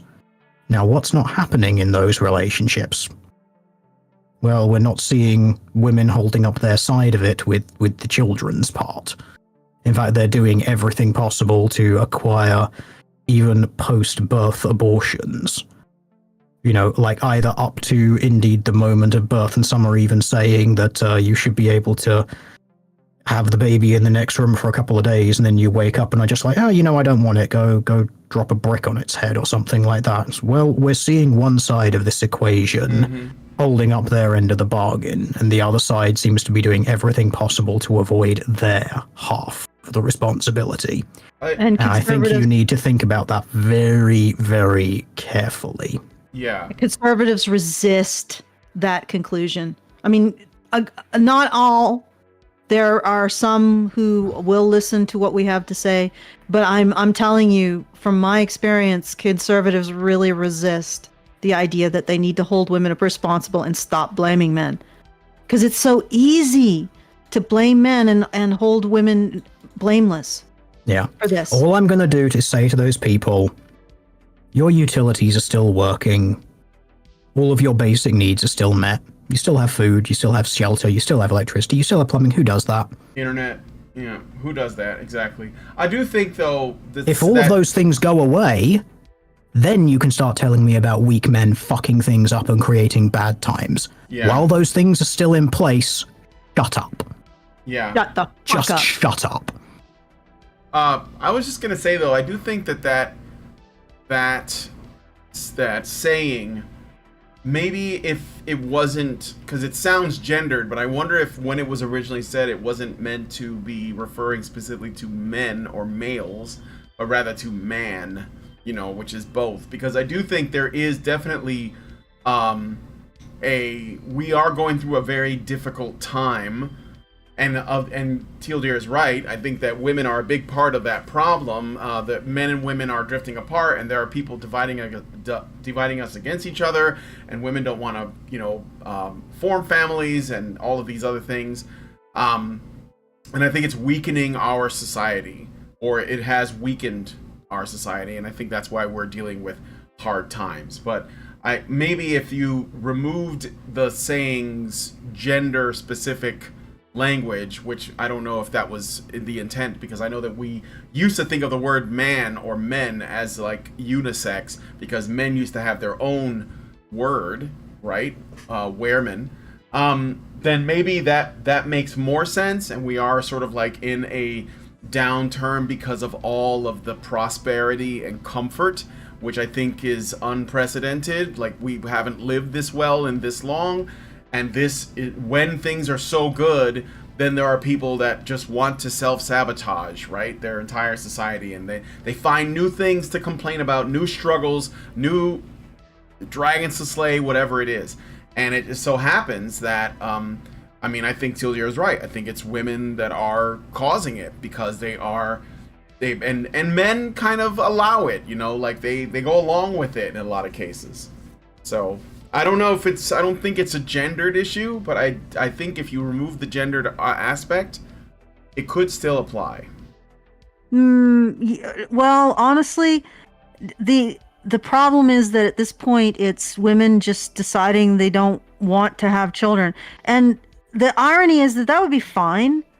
Like if we were still a very productive society, if we weren't basically borrowing on our grandchildren's labor, and then women are just like, yeah, but we're not having the grandchildren. Well, no, I agree. Okay. Yeah.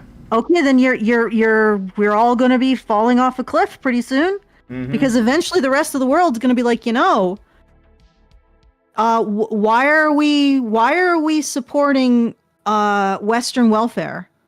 Yeah. Like, why are we underwriting your women's refusal to actually, you know, construct a future that's worth having? You know, and you know, like there is that element. There's an immaturity in women, absolutely, that hasn't been addressed by our current system. And I can get more into this because I think it's very complicated, or not very complicated. There's depth to this that's really interesting. It's something that intrigues me, how we have gotten to this point of fucking ourselves so badly.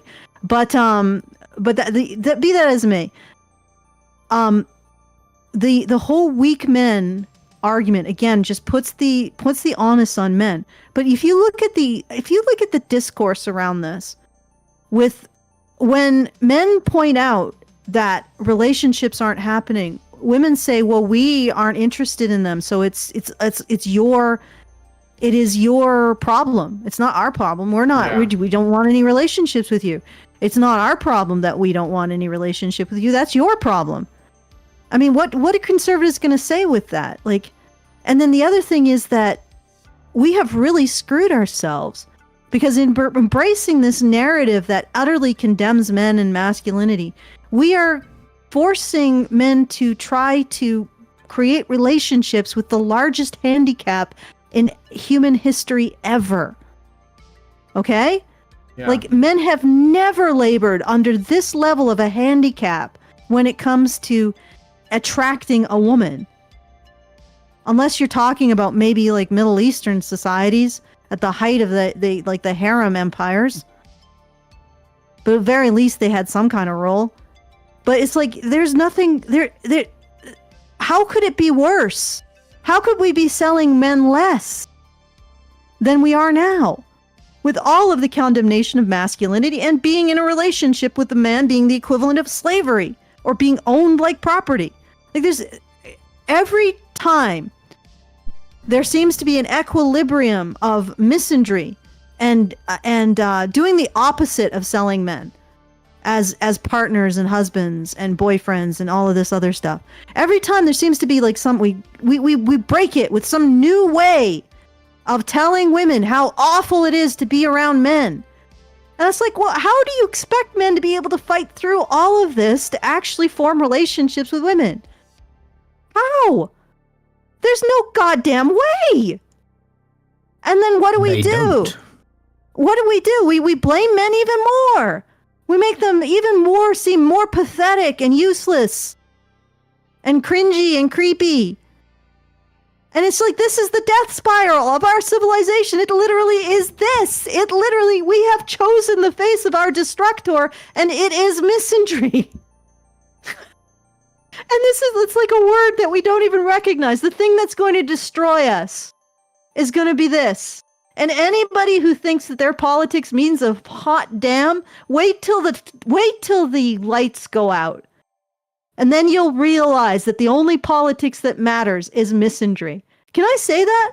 Like, literally, this is it. This is what's going to turn the lights out, guys. Because at some point, men are just not going to understand the relationship between their labor and the production of society. And at that point, there won't be anybody keeping the lights on. Well, women already don't. No, they don't. That's why they're not having kids. Because they think that stuff is just running and that it will never stop. In the femtopia, Women will have to be forced to take the jobs that men take willingly now with the incentive structure in place. But of course, there won't be a femtopia because women will not sacrifice themselves for the sisterhood, period. Okay? Yeah. So we are... misandry is going to be our destructor as a society. We have embraced our end, and it is misandry. Misandry should be like a fifth horseman of the apocalypse. You know, plague, what were they? Plague. Well, it's pestilence, famine, war, and death. war, and death, and misandry. Mm-hmm. That's going to be the one that gets us. I think a little newfangled. misandry might be the one that heralds in the other four. So maybe it's sort of like a predecessor, like Gabriel blowing the trumpet. You know. Yeah. All right, we gotta continue because like we're getting like it's been getting up on 2 hours, and I have super chats and a super chow. So I'm gonna read the super chow first. Xerinx gives us $10 and says there's a YouTube video titled "Has Modern American Feminism Failed Us?" Within 5 minutes of the video start, the guest speaker identifies second wave feminism as being anti-family. Shortly after Betty Friedan's The Feminine Mystique was released in 1969. I'm not surprised that some of these women hate children would be a revelation. Following the sentiment of Charles Fourier for women to compete with men, where men dominate forsaking areas women dominate, would logically yield the outcome of women sans motherly inclination. They would be separated from their natural desires. For the record, I regard the, quote, weak men, strong men, end quote, but to refer to humans. I agree with Teal Deer, and I think a lot was left on the design table considering how we've allowed women to have the same voice as men without equal responsibility to the state. Women will engage for their wants. Thank you, Xerinx. Very thoughtful post. Appreciate it, guys. Go to feedthebadger.com/just the tips. You can leave a lengthy comment like this one. Then I got Easy E. That's for easy access, baby. Gives us $5. And says, kindness is like a muscle. You need to use it regularly or else it will atrophy. This author is absent of any kindness muscles. That is correct. Thank you for that. TV Dinner Master Chef gives us £10 and says, hey all, not been around these parks often lately, pursuing other interests and such. Some well-earned moolah for your efforts. Apologies, it isn't more. Getting married on Saturday, so skint at the moment. Well, congratulations, TV Dinner Master Chef. I really hope that this works out and she doesn't take you to the cleaners. I assume that if you have been watching our content or similar content, you're probably more discerning than the average bear, and hopefully that will work out for you. So I will just say a general congratulations. Everybody, offer TV Dinner Master Chef and congratulations in the chat. All right, so that's all of those, so thank you. And let's, I guess, Teal Deer, what's next? Yes, we shall go. I was going to make one very quick point here, and that is when we talk about the men and women dynamic here, I suppose more an anecdote from my own life and everyone that I've known, but it seems to shake out quite a lot across the board. And that seems to be, if you ask a lot of guys in their late teens and early 20s, what do you want? Almost all of them say they want to get married, have a house, have kids. That attitude is gone by the age of 30. And it's gone because they can't achieve it. Why not? Women. And to the whole society femtopia thing, again, I'm reminded of the psychological experiment between the two choices. You know, you get $100 payout, but someone else gets $200. And that was the option the men overwhelmingly chose because it benefits them the most. As the person getting the 100, it doesn't matter that someone else gets 200, you're getting 100. But the option that women overwhelmingly chose, you get 50 while someone else gets nothing. Which one of those two parties would you rather have a society run by? The party that says, yeah, I'll take half of what someone else is getting because, hey, I'm still benefiting. Yeah, they're getting double, but whatever, we're all still better off. Or the party which spitefully says, you don't get anything even if I get less. Even if I get less than what we could do because it's not a fixed pie, I want to make sure you get nothing because I have to benefit more than you. That sounds like communism, actually. But which society would you rather be run by in that, the male system, which is the we'll take 100 and give someone else 200, or the female system, I want 50 and you get nothing. Yeah. Where, because if you divide that psychological experiment along the lines of gender, the male system is a lot more productive and less spiteful than the female system. But we must carry with the write-up and power through the rest of this. There is not that much more to go. So, page 87.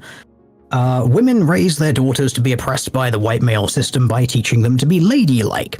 Women recognize each other as an oppressed class and become simpatico as a means of survival. And they feel this bond traveling from solar plexus to solar plexus. This is especially true for daughters. This is a bond built through suffering. If we are to be bonded, we must suffer, and if we stop suffering, then we lose all connection. Interesting way of looking at it there. Again, I reference Williams 2023. There is no sisterhood. Just please stop trying to do this. Women have this. They don't have this simpatico relationship. They have automatic in-group preference, but it does not extend to a personal level. That is just not how it seems to work. They will push back against men, an incursion by men, and then once that's done, they will continue to fight over the resources. It's sort of a warlord mentality versus a republic mentality. And I just wanted to say, I think one of the things that men bring to the table, and this is something that people do not want to recognize, is that men are able to cooperate and sacrifice in the process of cooperation far more than women.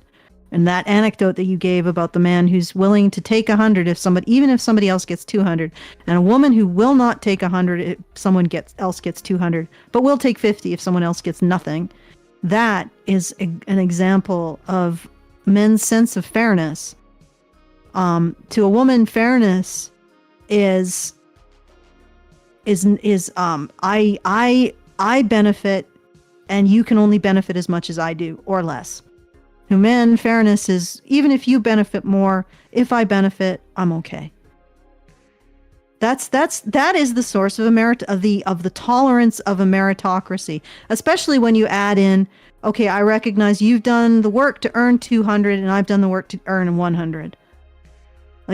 And we need that, or we cease to have a society. Men's psychology is part of the human toolkit. Without it, we don't have a future. And if you get rid of it, because feminists like this, infiltrating academia and everything else, and the American Psychological Association, which is just unbelievable that they're allowed to even touch a man in need. Like those fuckers, they are just parasites. And this nonsense is infiltrated. That means we don't have a future. Men's psychology is of benefit. It's valid. It's important. It's a toolkit. It's part of the human toolkit. It evolved for a reason. We embrace it to our benefit, and we reject it to our destruction. All right, continue, Teal dear. Sorry for interrupting. That's fine. There is a thing written on page 89 here about how women foist motherhood onto their daughters as a means of validating their own misery, which I think is very relevant to the thing that we've been discussing here. So as it says, on one hand, mothers give their daughters the message, go out and become educated so you can do better in the world than I did. But, and this is a very important but, they're also saying, get married, have children, keep house and clean toilets just like I did. The real message is, I did not feel very good about the way I've lived my life and choices I have made. It is your responsibility to validate my life. You must do this by making the same choices I made and do other important things in the world as well. Okay. I want to direct, I don't know if you can pop that up, the table that I just put into the live chat there, Brian. It might be valid in relation to what she's saying here. Women. Just a moment, I'm doing it. Go ahead. Okay, then we need like some intermissionary music. But this will verify what I'm about. I already got it up. Okay. Look at the column of married, and this is from the General Social Survey, which is between 2010 and 2018. So this is fairly solid. I think the Institute for Family Studies are the ones who are doing the analysis of the results. Married women without children, 45% of them are very happy.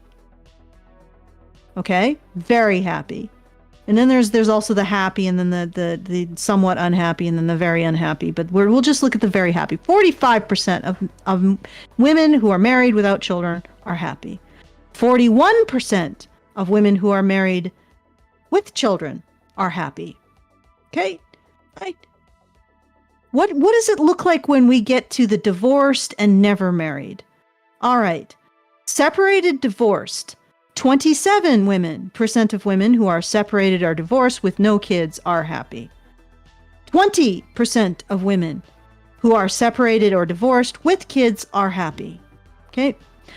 24% of never married women are happy. 19% of never married women with children are happy. So when your mother says, get married, you can be like, yeah, that's get married. That's really good advice, because you will be almost twice as likely to be happy. Okay? Now, your happiness will decline a bit because you have children. Most likely it's because you are extending yourself to take care of a little sociopath who needs you for everything and does not care about you, which will make you grow as a person, but let's be honest, that sounds like a tall order. So your happiness will decline in that case. Maybe it will recover when the kids are out of the home and you can reconnect with your partner. But regardless, if you get married, that is the best advice anyone could give a woman to be happy. Get married. Get a man. You will be happier. And she's saying, and patriarchy. And she's essentially saying that these women's mothers want them to be miserable as they are. Bullshit. Maybe they want them to be as happy as they are. And maybe they do want grandkids, and they're okay with like a 4% hit in your happiness for that to happen. Well, maybe we should look at what it's like on the tail end when women don't have children versus having children when they're in their old age. Maybe there's some benefit there, but it doesn't matter. The point is that if women want to be happy, they should get married. The end. There's no way around it. And it's not a coincidence that women are becoming less and less happy the more they embrace this death cult. And it'd be great if people would lead with that. But the other thing is that marriage is not easy. It's easy to be alone and miserable. It's hard to be happy, because in some ways you have to choose to do it. Like, nihilism is the childish impulse in the face of suffering. Happiness is the adult impulse in the face of suffering. Okay, I'll get off my podium, or my, what is it called? Plinth? Pedestal? No. Elevated surface. I'll get off of my elevated surface. All right, let's talk about female rage, because it seems somewhat relevant to some of this. Right, so on page 90, the author begins talking about female rage and giving red rage the green light. So she says, women are convinced their rage is dangerous as an atomic bomb, and what gets a woman mad? And what happens when a woman gets mad? Men avoid her or abandon her. She is left alone. And that is where it stops. My note to this is, actually, when a woman gets mad, men die. Because that is what happens when a woman actually gets mad and gets properly mad about something. She will normally direct that at the nearest man who she can blame for something, and other men will kill him for it. That is what has historically happened, and it is what happens now. It's normally just that the men doing it come dressed in blue uniforms. So she notes that women are taught... What? Okay, I'm sorry, go ahead. Was that too esoteric? No, I mean the blue uniforms. So so men kill women. Women get mad at men, and police come and kill him. Oh, they come and kill a man. Yes. Oh yeah, sure. That happens. Yeah. That's what I was alluding to there. So women are taught from birth to not be violent, aggressive, or angry. And the author says this must be changed to validate how women feel. The author states on page 92 that it doesn't matter if it makes sense. What women feel is valid and can never be inappropriate. So this is more just typical feminist rhetoric, feels before reals. Whatever you feel is valid and is real, and no one can dissuade you from your reality. But it's not whatever anybody feels, because it's again, I have the boobs, I make reality. Yeah, it's what women feel. Men don't even, they're not even anywhere. They're not allowed to have a place at the feels are reals table at all, which is because feels are reals is ultimately a hierarchical, exclusionary idea. There are only some people who are allowed to dictate the terms through their feelings by definition. That's why a reasonable, like a discussion and a debate about what reality is equitable. It is a way of everyone respecting each other's opinions while moving towards a consensus, whereas feels be reals is simply dogmatism and authoritarianism and top-down control. Only one person, and that person is the top of the progressive stack, can rule. It's the most draconian system of control you could possibly imagine. Because not only do they rule, they're the only person that's legitimately human. It's like, and it's so funny when they're talking about women's ways of knowing. It's so communal. It's like bullshit. It's not communal at all. It is one person has the right to even dictate the reality, the mind, the emotions, the being of everyone else. And that person is whoever rules the progressive stack. And it isn't always the person who's most victimized.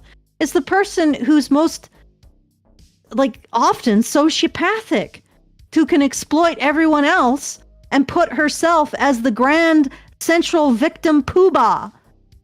All hail, all bow, all vomit up their own freaking sense of self for the grand victim poobah. Like, it's unbelievably, and in comparison, the male system, unsurprisingly, considering that men, again, have that interesting form of fairness, which is, well, as long as I get something, I'm okay with you getting twice as much.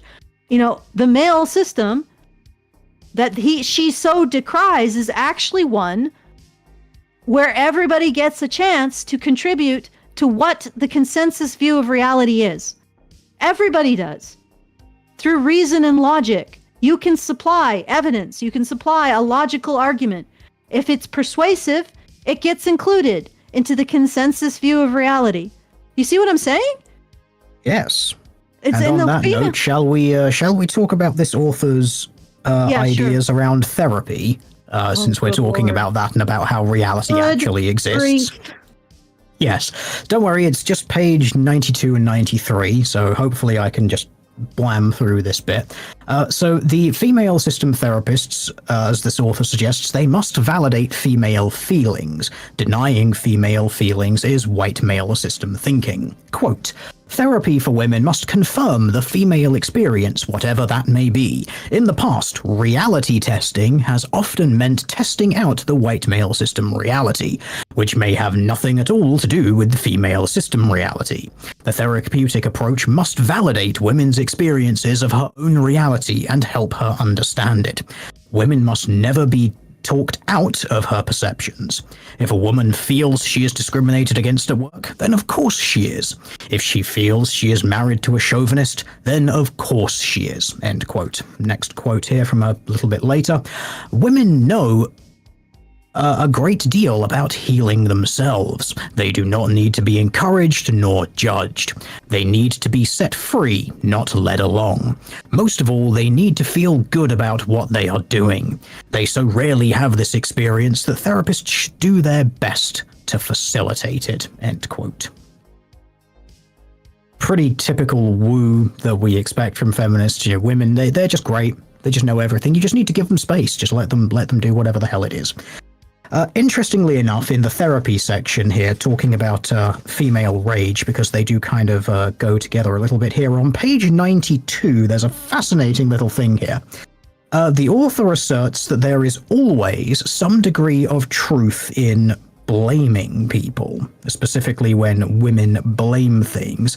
And a quote that I've just got highlighted here from the author, "I have never met a woman who can go on blaming forever." End quote.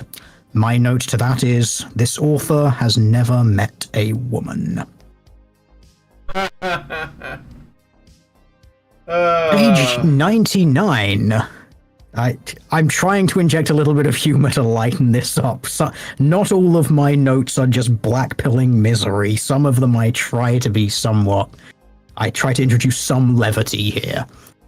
Of course, I did notice on my time of writing these notes, part of the reason, again, it took so long for me to go through this was I would become increasingly annoyed, and eventually the notes I would be writing wouldn't be describing what was on the bit I was highlighting, but would basically just be me saying, "You are wrong, please just stop." And at that point, I was like, okay, I need to stop and go away for half an hour and then come back, and so I can stop telling this author they're just incredibly wrong and stupid and wrong and all the words. But yes, page 99, let's not bog this down anymore, shall we? Quote, "When a woman is working through her rage phase, her therapist should never try to get her to see the other side." End quote. So women must not try to empathize with or understand the feelings of others, only her feelings are valid.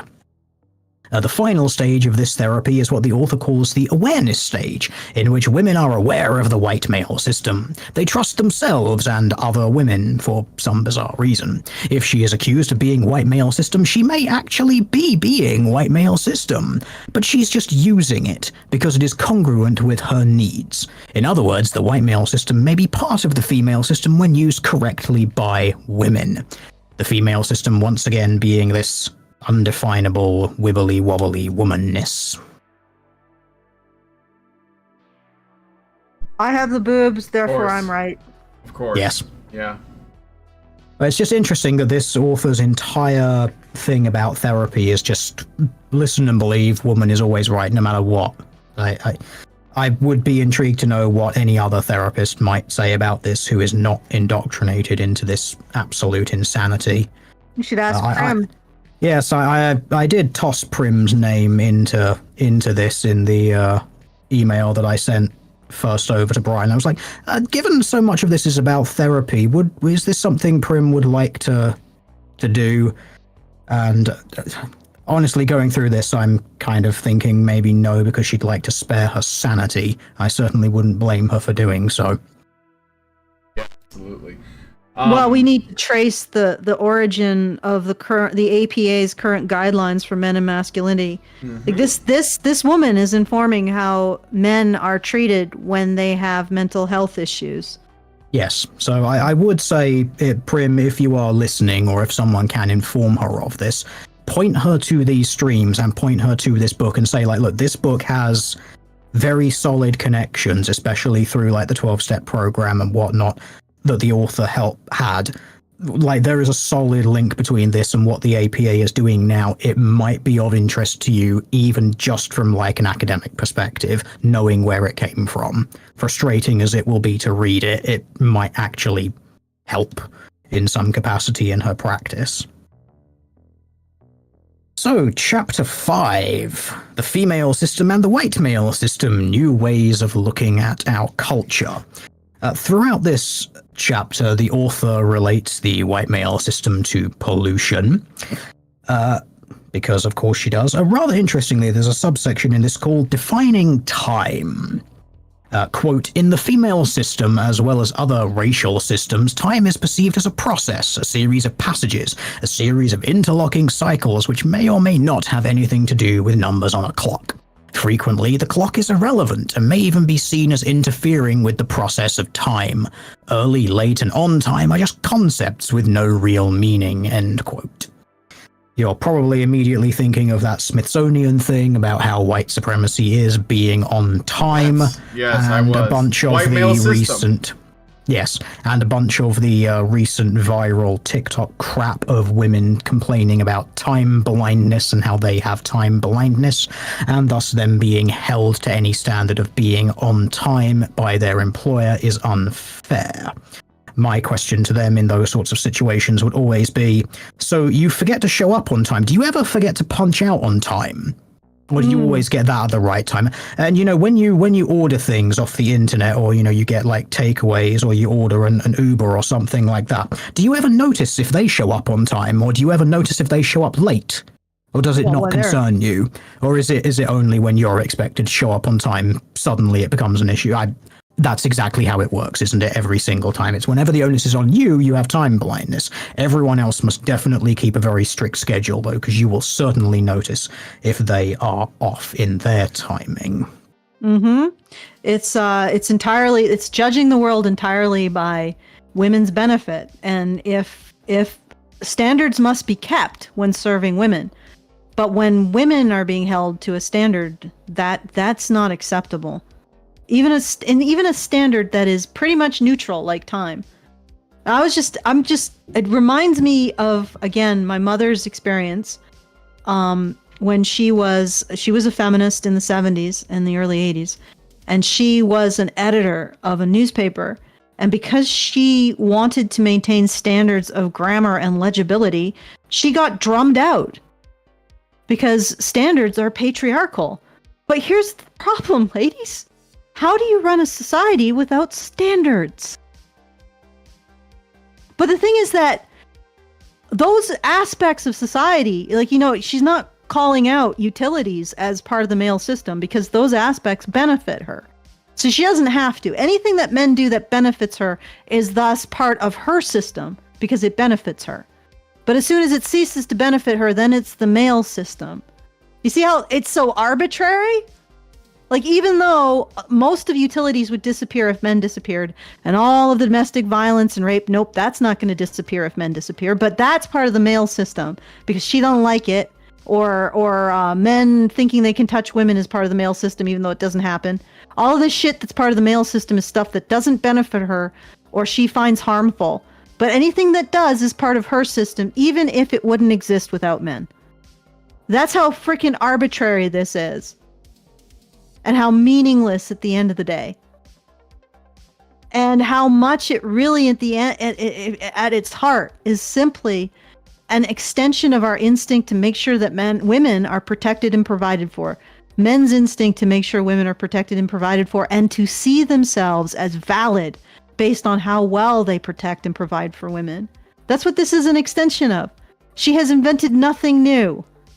She's just concentrated something she's inherited from someone else.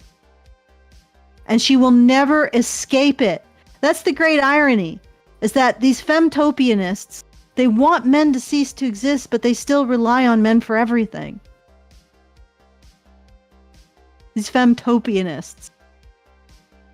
All right, well, let's hear about how time would work in the femtopia. So the author goes on to assert that women have brought most into the white male system time, and as such, they will usually show up within about 15 minutes or so of being on time. Black people are usually within half an hour of being on time, and Native Americans might be days or weeks late. Is this what she said? Yes, this is what the author said. And then men will be on time. Yes, okay, men will be on time. Everyone else will be varying degrees of late based on this weird racial casting system. Okay, I gotta mention this. Okay, so guys, who would you rather be served by? Who would you rather be running the utilities and everything else that's required for society to continue to exist? People who are on time and hold themselves to standards, or anyone else. Yeah, when you read through how the author defines things like this, it's just kind of like, yeah, no, I want white men to be running everything because they'll actually be reliable. Like, according to this, I mean, Native Americans might be days or even weeks late from a time. It's, well, okay, their societies must suck then. Because surely they're incredibly unreliable. But, hey, whatever. This is those authors' words, not mine. I happen to think anyone's capable of being on time. They just have to learn to be somewhat reliable and actually respect the time and value other people. But I'm guessing that these people can't. Time is not this, like, arbitrary standard. And I know the irony of me saying this, considering Honey Badger Radio's reputation on starting on time. Although I will point out that other YouTubers often don't even, like, just completely abandon a stream, and we usually do not do that unless somebody's been hit by a meteorite. But the overall, my point is that time is a recognition of the value of other people's lives, right? So once again, the process of reason, the process of determining reality through reason, is an equitable process in which everybody can contribute evidence and logic. That's its very nature. It's a space where nobody has priority over anyone else, except for as they can persuade others. It's a completely equal playing field. Of course, there will be some variation in skill. Whereas this idea of feels but not reals means that only one person can dominate. Only one person is at the center of the victim hierarchy, and their feels be reals and everyone else's feels be not reals. Okay, so they don't even have a right to their feelings. It's a horrible imposition of dominance and dogma onto the individual. And then once again, time. What does this mean? What is the time system? It's so that we can coordinate our activities to better benefit everyone. So you're like, no, my time is the most precious. And everybody else has to abide by when I think I should arrive, when I think I should do things, when I think I should be able to get things done by. That is exactly what the author says in the anecdote that follows this section. Oh, good. Okay, good grief. Yep. Okay. So the author anecdotes at this point in time that people who show up on time to things, they aren't really there because they stopped doing something else in order to come to a meeting. So the author ran an experiment in there, wherever they did this, and they said at the start of a meeting, go and do whatever you were doing before you came here, and then come back. And this meant that all of the meetings would usually start according to clock time. They would start between 10 and 20 minutes later than they should. The author then asserts that the remaining 40 to 50 minutes of this time was more productive because everyone was truly there they were truly mind and body in the room using her method of time. No evidence or metric is used to demonstrate this supposed improvement in output because of ignoring clocks, but that's just white male system thinking, obviously. If she says things were better, they were better. I have the boobs, I make reality. Yes. Good grief. Totally not a religion, guys. Totally. No, it's definitely not. No. Right, defining relationships. Ooh, this is where things get a little more fun, and by fun I mean substantially worse. So page 108, the author asserts white male system thinks only in hierarchies. There is only above and below. There are no other possible interactions. Men cannot into having peers, apparently. Quote, in the female system, relationships are philosophically conceived of as peer until proven otherwise. This is only true of women who feel clear and strong and have come to trust their own system. In other words, each new encounter holds the promise of equality. One does not have to be one up or one down, superior or inferior. One can be peer. End quote. My note to this is, women never get catty or backstabby. They only ever see each other as never-ending equals. Sure. And Williams 2023. Again.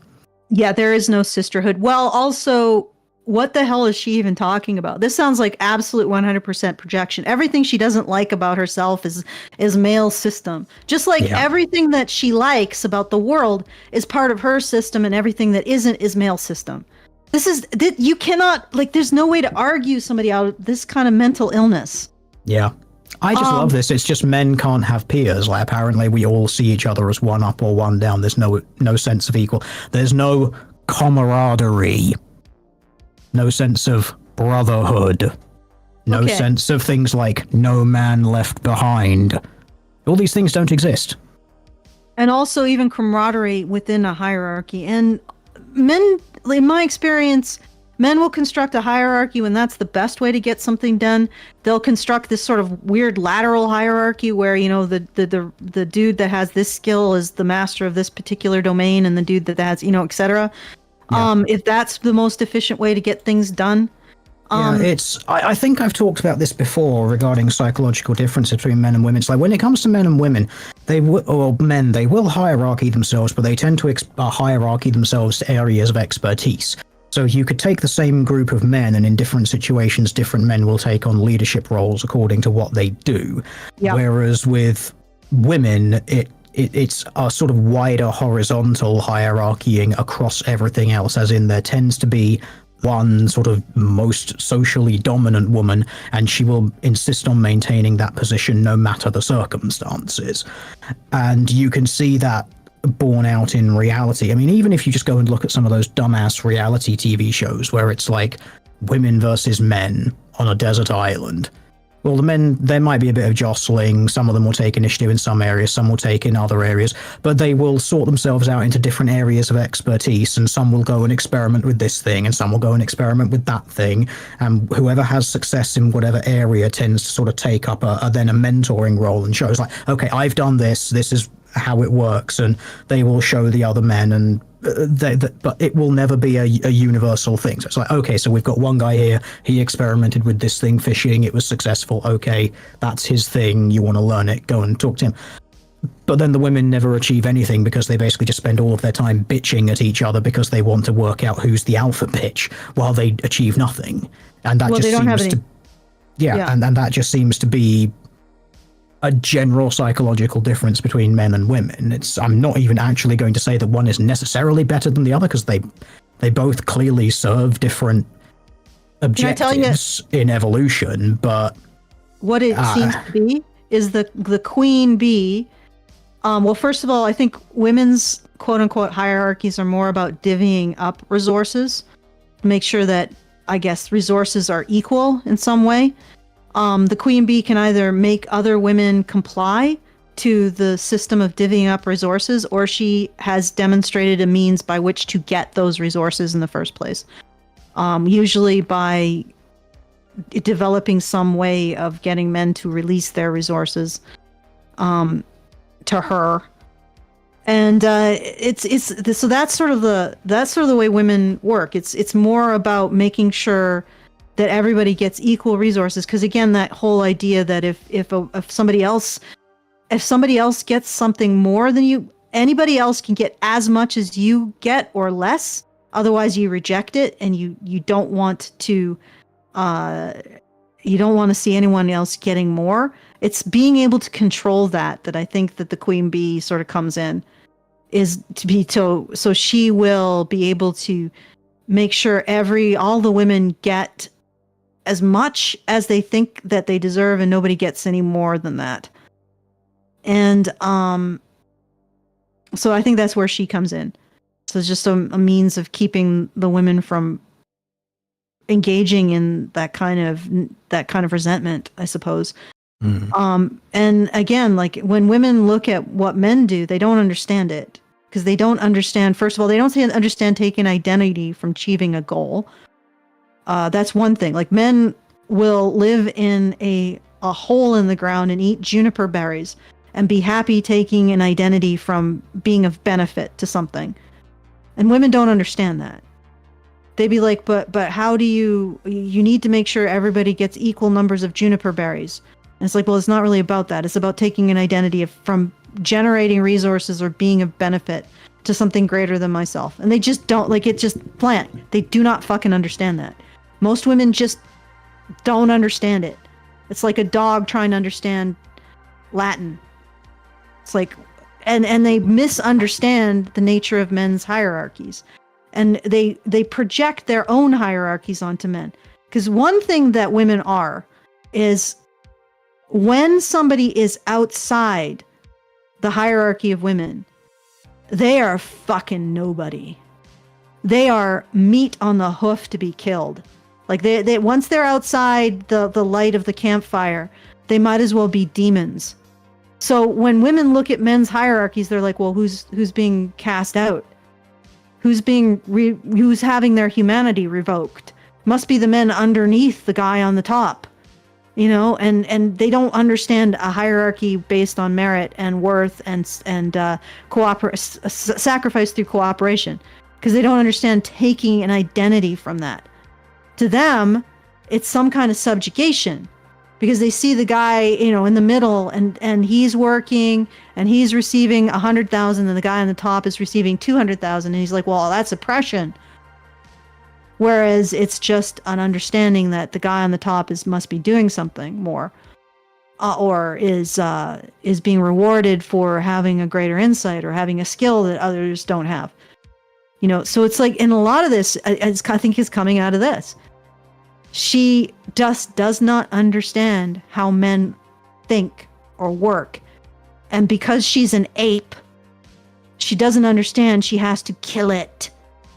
She has to use all of the tools at her disposal to ostracize it, to throw it out of the tribe, to make it wrong. All right. I hope that wasn't too negative. People say I'm too negative towards women, but I mean, honestly, you have to understand that men have their own virtues through their own psychology, and women do not understand them. They don't understand their worth. People are going to complain about being negative towards women. I'm just going to say, it's not necessarily negativity to women. It's simply recognizing what they do and attempting to hold them to a standard. That should not make you feel uncomfortable. And the fact that it does says something, well, about the situation that we're in. Women can understand these things, but first they have to know that they are valid.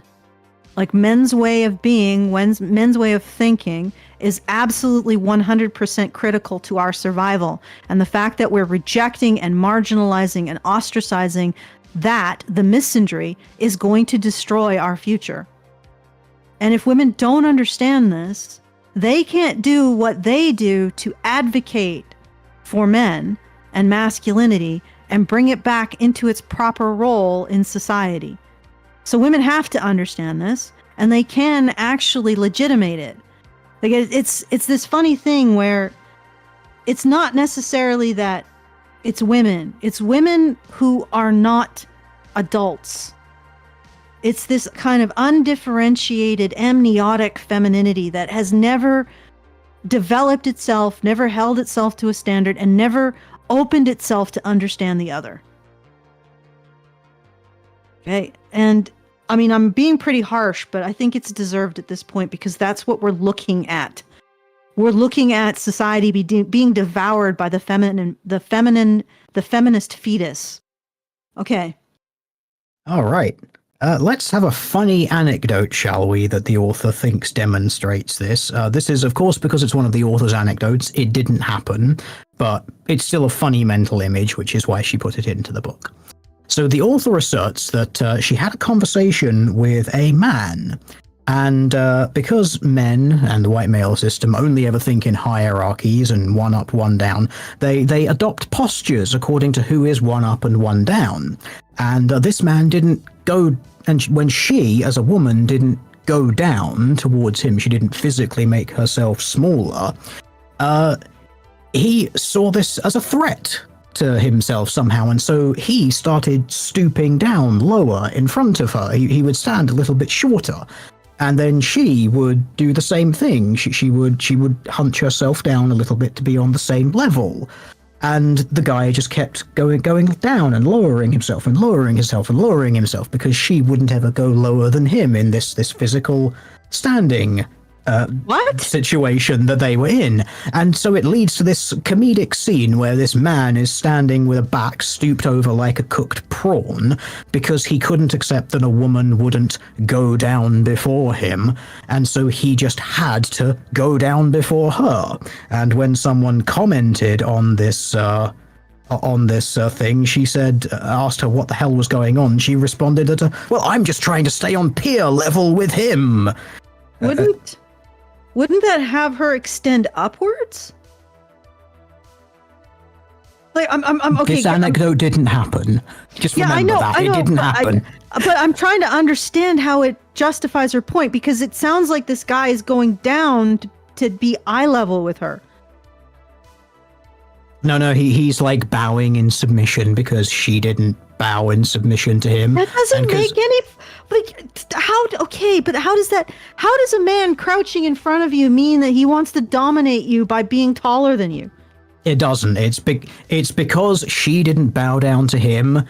He immediately felt threatened, and so he had to go down in front of her because she was taking a dominant position. I swear to fuck, this woman is just an ape. Like, that's her brain. She just has got ape brain. He was trying to make it so you didn't have to crane your neck. The guys do that. They'll crouch a bit so you are looking eye level. It's what, adults do with children sometimes, or animals that are particularly sentient. Like, sometimes I'll do it with my dog. So it's like you're getting down on eye level so you are equal with the person you're talking to. So they don't feel uncomfortable because your stature is greater than theirs. How did she turn that into some kind of dominance display? Shall I just read the anecdote? Because it's go ahead. Quite Sorry. funny in some ways. It might explain it a little better than I can in my short form. So when two persons are physically present in the same place, this shuffle from superior to inferior is obvious. For example, let's say that a man and a woman meet and begin a discussion. The man assumes that the woman will go one down, and when she does not, he does not know quite what to do next. He shifts from one foot to the other and actually moves his body from side to side like a gamecock. It is almost possible to see in his face when he's thinking, oh my goodness, she's not going one down. She's supposed to go one down. What do I do now? Someone has to go one down. Gulp. I guess it will have to be me. At this point, his posture visibly changes. He seems to sink and get smaller, assuming a stooped position and hating every minute of it. He also hates the person who has made him go one down, and this colors their conversation from that point onwards. Of course, no one made him go one down. He chose to go one down because that is the way he believes encounters and relationships have to be. If the woman will not go one down, then he must, but he resents it. This is more or less what happened during a conversation with my client's father. When I chose to stay peer and did not go one down, he went one down. I happened to be talking to him on a wall telephone. My husband came into the room and started laughing and saying, "What on earth are you doing in that funny position?" he asked. I was leaning over to the side in what must have looked like a very uncomfortable and contorted posture. In response to his question, I whispered very seriously, trying to stay peer with this fellow. When I refused to go one down, my client's father had shuffled and gone one down himself. I had stooped to stay level with him, and he had shuffled and gone one down again. His belief in his system prevented him from taking the opportunity to be peer with me. All he knew was that relationships had to be one up, one down. That was his reality. That was the way he saw the world. He could not relax into accepting a peer interaction, and trying to stay peer with him nearly gave me a backache. Also, she's married. Okay. What the hell? Everyone in the room stood up and clapped Allison. You don't understand. Okay, so she probably starts out shorter than him, right? Was that peer-to-peer at that point? What's knows? peer? What is peer in her logic? Like, she stands up, he stands up, and he's like, oh, this woman's eyes are lower than mine. I'll crouch over a little so that we can be looking eye to eye. And then she's like, oh my God, this is a dominance display. He thinks that I haven't bowed to him, so he's bowed to me. Like, what do you think is supposed to happen? Are you supposed to, like, when he comes to talk to you, you crouch and stare at his nipples? Like, is that going one down? Like, I don't even understand what the fuck she's talking about. She just seems to think that anytime two people, like especially men, talk to each other, one of them always like hunches over and becomes shorter and like submissive to the other, which just like doesn't happen, but she seems to think that it does. Well, wouldn't that be because one man might be shorter and he's just trying to be eye level? Like, I mean, to be honest, she's clearly never seen like shorter men talking to taller men. It's actually shorter men tend to stand up taller, but you know. And maybe tall men might crouch a little, but I don't even understand what the fuck she thinks this means. Like, it seems like she's interpreting monkey brain shit. She thinks it means monkey brain shit that isn't actually there. Yes, because she monkey. She returned to monkey. Yes. Okay, so basically this is all solved by simply saying that she is a monkey.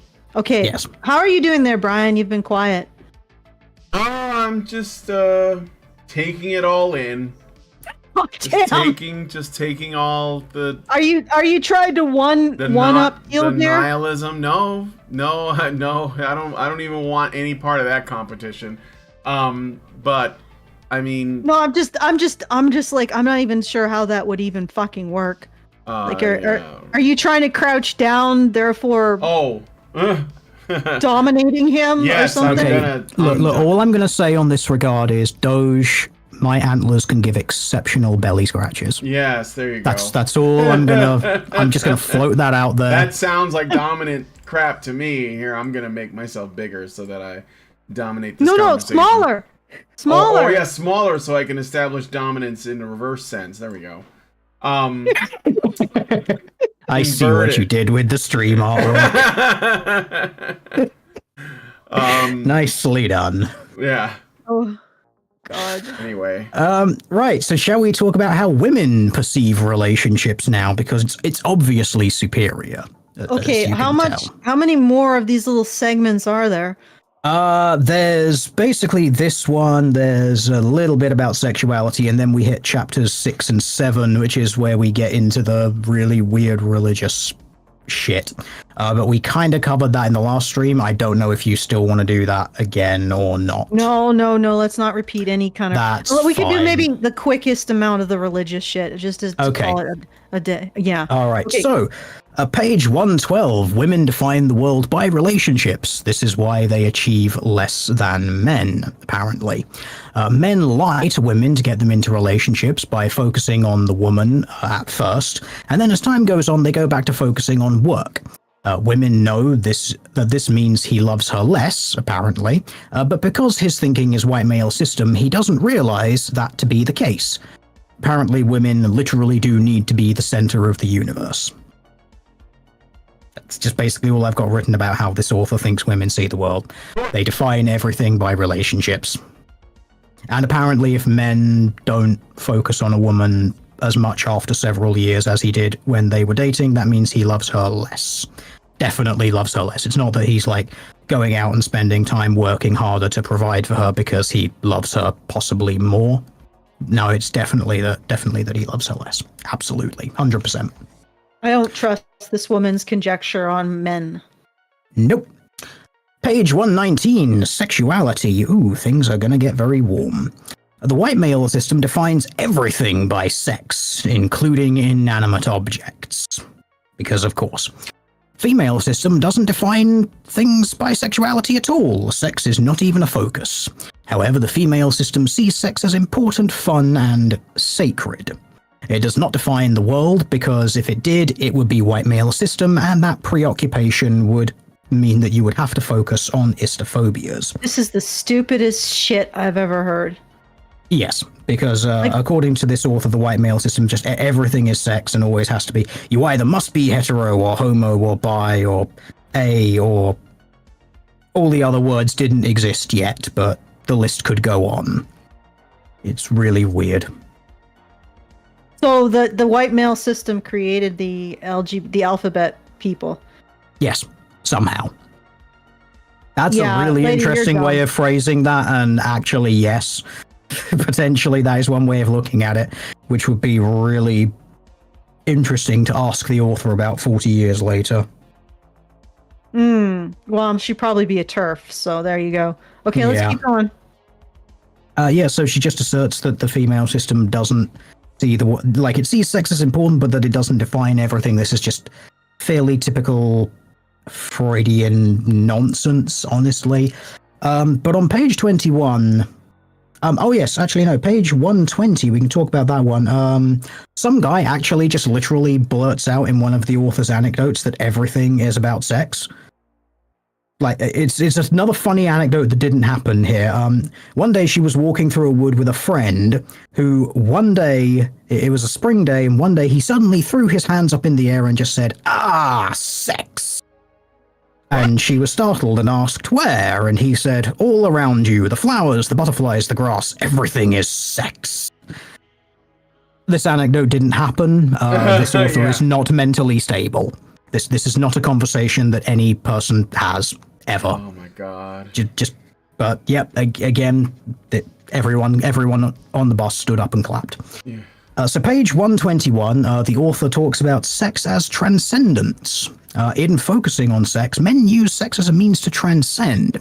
Women do not focus on sex, and so they use literally everything else in reality as a means of transcendence.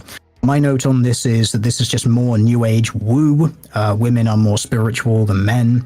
And it's interesting that she mentions transcendence here, because that's also somewhat tied to the Hegelian concept of Aufheben, even though she doesn't mention it. Because transcendence and ascendance are very important things in that, because of, well, we've covered that before. So materialist. On page 123, the author literally asserts that the white male system sees love as action, as forms of action and as doing things, and the female system sees love as a flow of energy from solar plexus to solar plexus.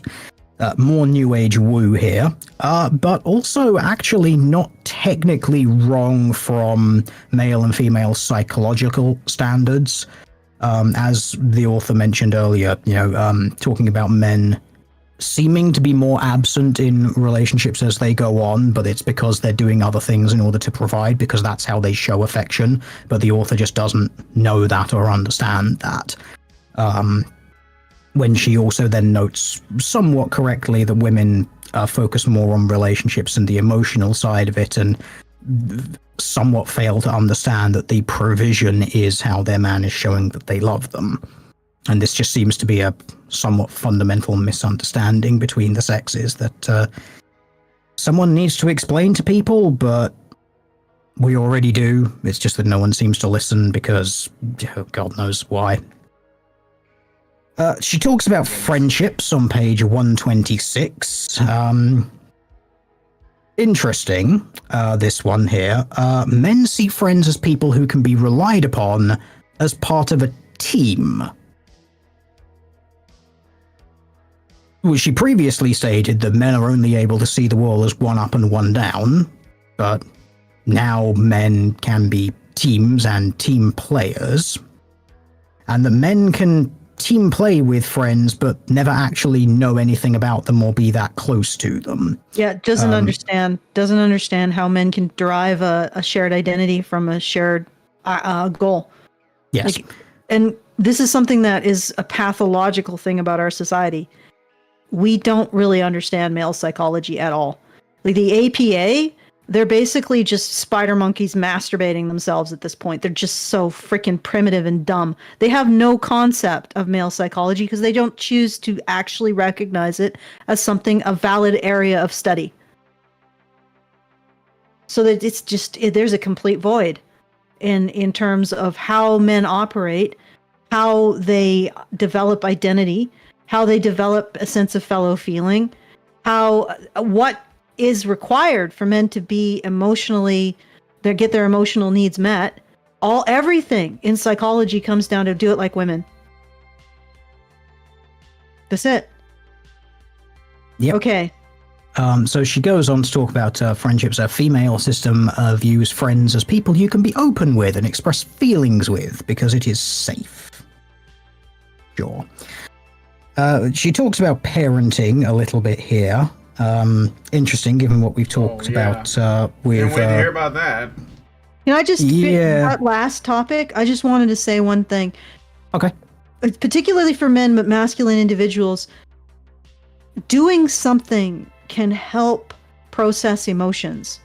So this idea that men they have these shallow relationships as they come together for a goal, what if they are processing their emotions in parallel and moving through the process of recovery, psychological recovery in parallel? We don't really know because we haven't looked at it in the context of men being their own valid way of being.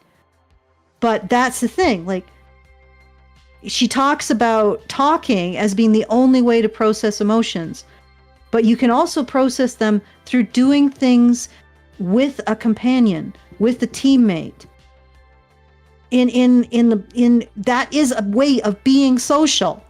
Like, we have this kind of inability to recognize that when men are in the same vicinity doing something together, that could be a means of being social and deriving benefit from each other socially.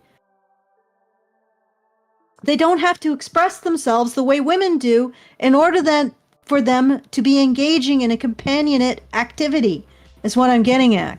And we don't seem to recognize this because, again, psychology's only statement towards men is do it like women or it's not right. Okay, continue. Okay, yeah, so parenting. This has actually reminded me, I did miss a paragraph earlier when we were talking about children. It is relevant because the author does mention her children in this part. There was a point earlier in this book, in the children's section, where the author related an anecdote about giving birth to her children. Her first child was a daughter, and she alleges that she was told by one of the nursing staff who was present, "Too bad your first was a girl, better luck next time." And when she had her second child, who was a son, she alleges that a member of the nursing staff said, "You finally did it. I guess since you've got a son now, you won't want any more children." This is bullshit. Didn't happen. Yep, that's just my note on it. It didn't happen, but it's just because we're talking about parenting. Those nursing staff would lose their jobs. There's nursing staff would, well, or at least they would, at the time, if it was in like the 80s, they would probably be firmly talking to. If you make a patient uncomfortable with statements like that, unless it was intended to be a joke. Who knows? I'm just happy to chalk them up to didn't happen. Yeah. So parenting, the white male system views parenting as instilling values and goals into your children. The female system means new age woo. It means facilitating a child's development and unfolding. The emphasis is not on making a child into something, but on participating in the children's discovery of who they are. Just typical woo nonsense here. As she actually says later on, the important language to look out for here, the female system emphasizes the process of growing and becoming. The white male system emphasizes the content of being a white male system person. What? The growing and becoming based on what external metric? Like growth. The dialectic, hence the term becoming. Embracing your paradoxes and your contradictions. It's the Hegelian dialectic. Yes. Yeah, but even the Hegelian dialectic, synthesis could be seen as an external standard. This is nothing. This is like the Hegelian dialectic, like using the term, but not understanding that there is yes, there's a process, but there's but the process is an external thing. Like in this instance, she would have to recognize something other than herself and then form a kind of synthesis with it. But she's not doing that because that would be an external standard. So the Hegelian process, absent any kind of real process. But it is still process. Again, like I said, this is a bunch of New Age spiritualist woo. A lot of it does not make sense. Yeah, I'm pretty sure that most of it doesn't. It's meant to be a forever revolution at the end of the day. It doesn't But have a an revolution of endpoint. nothing. Like yes, because it's end of history nonsense. There is nothing else. There are no more contradictions. It's just a continual process from that point. Okay, but this is the problem.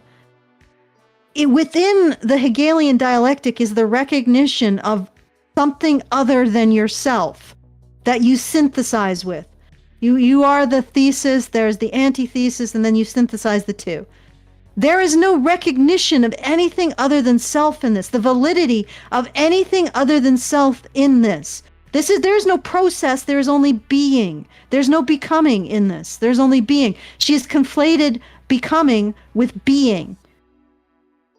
Do you think she would recognize anything that she has to learn or evolve into or integrate into herself? No, I have the boobs, therefore I'm right. That's not becoming. That is not even the process. That is just being. It's just an eternal state of epistemological privilege with no other to integrate into. Do you see what I'm saying? That's not the process. That's you're analyzing it with logic, so kind of wasting our time.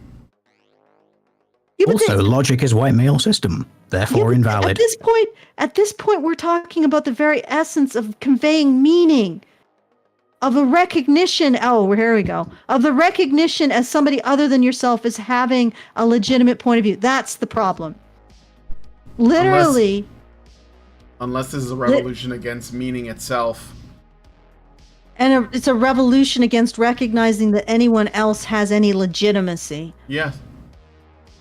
So it's just basically, I have the boobs, and I am the supreme boob haver, being the person who wrote this fucking book. Therefore, I am right, and you are wrong. Even if you have boobs, you are wrong. I am the supreme haver of boobs, because I believe that the only truth is the boob. And I am the grand boob pa. Ugh. Yeah. All right, so power, because everything has to be about power. But not sex. Nope, but it's fortunately these sections are all quite short because this is just. I don't know why it started getting really, really short towards the end here. I guess the author started losing interest in what she was writing. Who knows? Defining power in a white male system, power is conceived of as a zero-sum fashion. In the female system, power is limitless. Again, this is just fairly generic new age woo. Become female, vibrational being, set yourself free from material constraints, and everything follows from there. It basically just follows from there. There's really no other way to describe it. It's just new age nonsense from this point on. In the female system, power is viewed in the same way as love. It is limitless, and when it is shared, it regenerates and expands. There is no need to hoard it because it only increases when it is given away. You see, it's just new age spiritualist bollocks, basically, from that point onwards. There's a small section here about money, which relates to the white male system. Money is absolute and real and has value. It has an intrinsic value. And in the female system, money is relative and symbolic. It has no meaning or value in and of itself. Yeah, no wonder you're spending it like it's fucking candy. Yeah, my note to that is, what was it? See women in divorce court. Because it's all symbolic, you see, it doesn't actually mean anything. And it's all relative, of course. She relates a little bit of anecdotes about how different people see money differently and how women perceive things as having more or less value relative to, I can't remember what it was. So then the value of men's labor is completely arbitrary in the eyes of women. Somewhat. I mean, I'm trying to go through some of these notes a little quicker. Okay. Um. Oh yes. Page. Oh yeah, because unfortunately my write-up actually stops here, so I'm just sort of thumbing through these last half dozen pages to get the bits which I would have written about, but apparently I didn't, which is annoying, but it's okay. I will wing this bit. It's fine. So on page 134, the author makes a very interesting assertion when it comes to leadership roles. So she talks about how the white male system leadership means to lead, obviously, but in a female system, leadership means to facilitate and enable others to make contributions to something. So in the female system, the leader's job is to find people who have knowledge and skills and delegate responsibility to them. So literally, female system is delegation. Which I thought very interesting, because it's like, well, yeah, in some ways, because women just say and men do things, so technically, yes, in some capacity, but not the way that you seem to think that it is.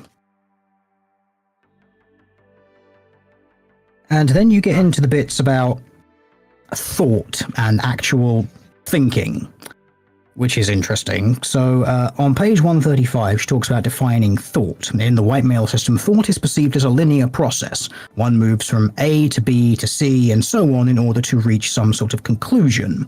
The female system, thinking is seen as multivariate and multidimensional. Welcome to New Age woo again. Female system does not logic. So while the author even admits that linear thinking is efficient and it allows you to reach conclusions, it is apparently not creative. Whereas multivariate thinking, read female system thinking, on the other hand, takes more time and makes more use of data. Like feelings, intuition, process awareness. These are all data now, apparently, that female system thinking just takes into account somehow. Bullshit. But decisions reached by linear thinking seldom hold or have full support of the group concerned, while decisions reached by multivariate thinking do tend to hold and have full support of the group. Again, it's the difference between the purpose of female groups versus the purpose of male groups, and the fact that females do not understand male groups. Yes. Like, a female group is there to divide resources in such a way that they do not trigger women's resentment over anybody getting too much. Male groups exist in order to structure themselves to build something, or to exploit a resource, or to protect a goal. Okay, so they take some kind of psychological sustenance from simply working together towards a shared goal. And women do not understand this. So they turn and they look at male groups and think that they must be doing what they're doing, which is dividing up resources. So they think, and this is the great delusion, they look at male hierarchies and they think that the resource that the male hierarchy must be dividing up is the status. You noticed when we watched the Barbie movie, how all the Barbies, all they did was just sit around congratulating each other's for each other's statuses. Did you notice that? Yeah. That is because that's what women think men's groups are. They somehow are dividing up statuses among themselves. Therefore, the way that you get the benefit out of the male group, and that's the way they see their entry into the male system, is by gaining the status. They do not understand the process of gaining a sense of self and efficacy and understanding of self through sacrifice for a shared goal. I'm trying to bridge the gap between male and female here. Men understand this. I honestly, I think that men don't understand that women don't understand this. Mm-hmm. Women do not understand that the status is not the point for men.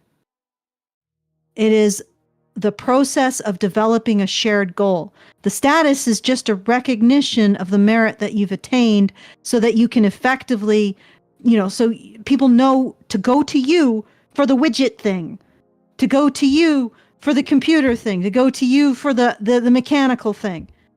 It's not isn't a resource. It is a marker of what you can deliver others. And women don't understand that. They look at the male hierarchy and they see, oh, the status must be a resource. So I'll go in and I'll get the status and that'll be the resource. They don't understand everything else that's going into it. It's actually sort of humiliating to watch women misunderstand how men operate and how men in groups operate and reproject their own understanding of a group onto men and then functionally completely misunderstand everything that's going on. And I'm not saying all women do this, because there are some women who are more masculine in their thinking and they're just like, oh yeah, I'm going in and I'm just going to do, this is the role that I'm going to occupy in this group. I'm happy with that. I understand it. But when feminist women, who for whatever reason, everybody thinks they're very masculine, in my opinion, they're just really feminized in their thinking, but really bitchy about it. They absolutely cannot understand what is going on. They don't understand the women. The women are engaged in some kind of black magic. If you're like a more masculine woman who's just in her little, doing her particular form of, particular thing that she has learned how to do. So she's just occupying a space in the male hierarchy, doing her thing, and everybody's fine with her because she does her thing, does just like the other men in the hierarchy, and she understands that. She understands that her label means that she is able to offer this kind of service to the overall goal, okay? Feminist women come into that and they're like, how is this woman doing that black magic? She's got something I don't got. I want it. I honestly, this is why women who have a great deal of wisdom say that women need to stay out of men's stuff. Because they know it's not because the woman shouldn't have the right to be able to do the thing.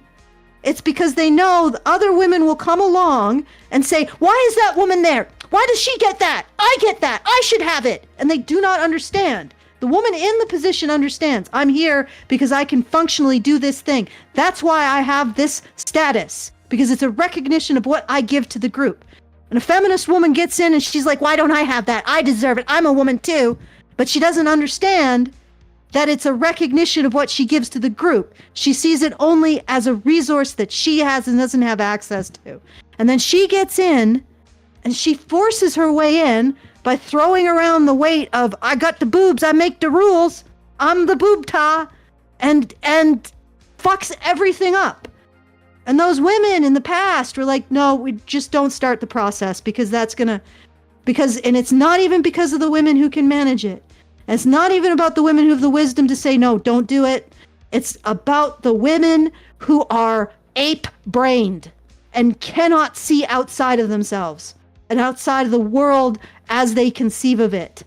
As women, as a woman without any understanding of the other conceives of it. I am sorry for that long rant, but there you go. All right, shall we talk about data processing and logic? I feel like you're presenting this and you're just waiting for me to blow up. Yes, that's exactly what I'm doing. Also, it's a way of getting through this somewhat quicker, but yeah, some of these last bits here, they are just like quick little snaps of like differences between male and female system according to this author. Bride is just off in the distance, just being like, I'm done. Do it. Okay. That's all right. fine. Okay. Yep. So method of processing data. Men and women are not only think differently, they also process data differently. In general, a man takes in information through the sense organs in his head. It is then sent to the brain where conclusions and decisions are made, and the brain in turn transmits these conclusions and decisions to the rest of the body for action.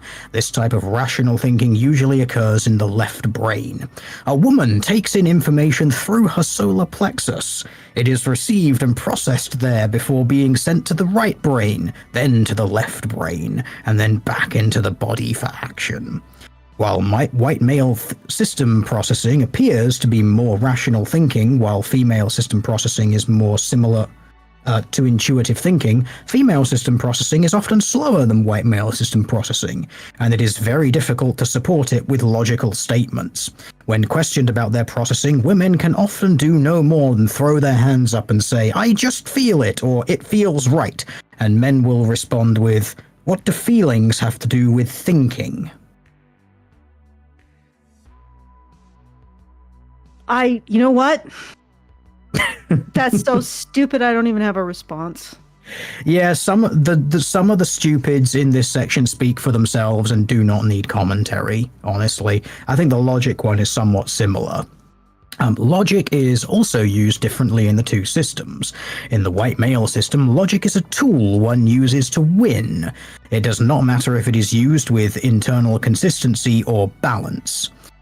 In the female system, logic is perceived as a clear, balanced progression in which both grace and power are possible. Defining communication in the white male system, the purpose of communication is often to confuse, win, and stay one up. In the female system, the purpose of communication is to bridge, understand, and be understood. This is bullshit. Yes, but it is quite good actually. These little bits, they basically all have like a paragraph, which is just male system is this, female system is this, and then like 3 or 4 paragraphs of anecdotes that didn't happen, which I can just ignore, which is quite useful. Yes, that's right. Defining responsibility. The male system that runs everything is not about communication, but merely about establishing dominance over resources. Projection! Okay, continue. Now she talks about, that a little bit later. So defining responsibility. In a white male system, responsibility involves accountability and blame. The responsible person is the one who is blamed if something goes wrong. In the female system, responsibility means the ability to respond. A responsible person is one who does something when it needs to be done, and blame never enters in. What? Like literally, Author has never met a woman. Blame. No, but author has never met herself. Yep. She's literally writing a book on blame, and she says the female system does not blame. Really? Yep. I take issue with that because you just wrote a book blaming men. All right. Okay. I want to get through these process before we versus completely product. lose Brian. Yeah, this one might actually still be here. somewhat I'm useful hanging in because there. it does mention process specifically. So process versus product. The white male system has a product goal orientation. The ends almost always justify the means, and it does not matter how a goal is achieved just so long as it is. What counts are outcomes. Men are constantly arranging their lives in a series of goals. The female system is a process orientation. A goal is less important than the process used to reach it. We have little difficulty in changing goals and seldom feel guilty for not attaining our original ones, except when men in our lives accuse us of failing. Oh God. Conservation. Make the rules. Also, like if a chemical plant blows up, it was about the process, not the goal of not blowing up a chemical plant. Like, all she's saying is that she doesn't have an understanding of what it takes to run the male system that she doesn't recognize as the male system because it benefits her, even if it would cease to exist without men. Keep going, okay. Yeah, How many more of these are there? I think there's like 3 or 4 more that I can basically blitz through with like just the first paragraph of them. And then then it's all the paradox, dualism, and religious stuff we did in the first video. So it's fine, we can skip that. So conservation and exploitation. Many of the goals set up by the white male system persons involves exploitation and using up. In contrast, female system goals require one to conserve and live with. The white male system assumes that people, animals, and the earth as a whole exist to support and be used by it. Individual needs are overshadowed by the urge to generate more money and more things. A well-known hotel in New York City is a good example of this attitude. It has piped-in heat, piped-in air conditioning, piped-in music, piped-in smells. One can stay there indefinitely and have no relationship whatsoever with the city environment. Needless to say, it takes a tremendous amount of energy to keep the hotel running. Then again, controlling the environment, or in other words, being God, is a primary goal of the white male system. The female system is concerned with conservation and saving the planet. In that respect, it is very similar to the Native American system. One is expected to become attuned to the process cycles and seasons of the earth to live and move in harmony with them rather than control them. Liar! In conforming with these objectives and this philosophy, female system persons often get involved in ecological issues such as saving the whales, redwoods, and wilderness. They are at the forefront of movements which aim at stemming pollution. Okay. So She what, never at any point mentions that women are the primary beneficiaries of these things that men do.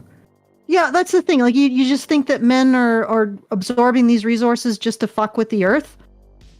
I mean, look, just take into account the photographs of a single chair with a TV and a game station in front of it, and women just like, men really think it's okay to live like this.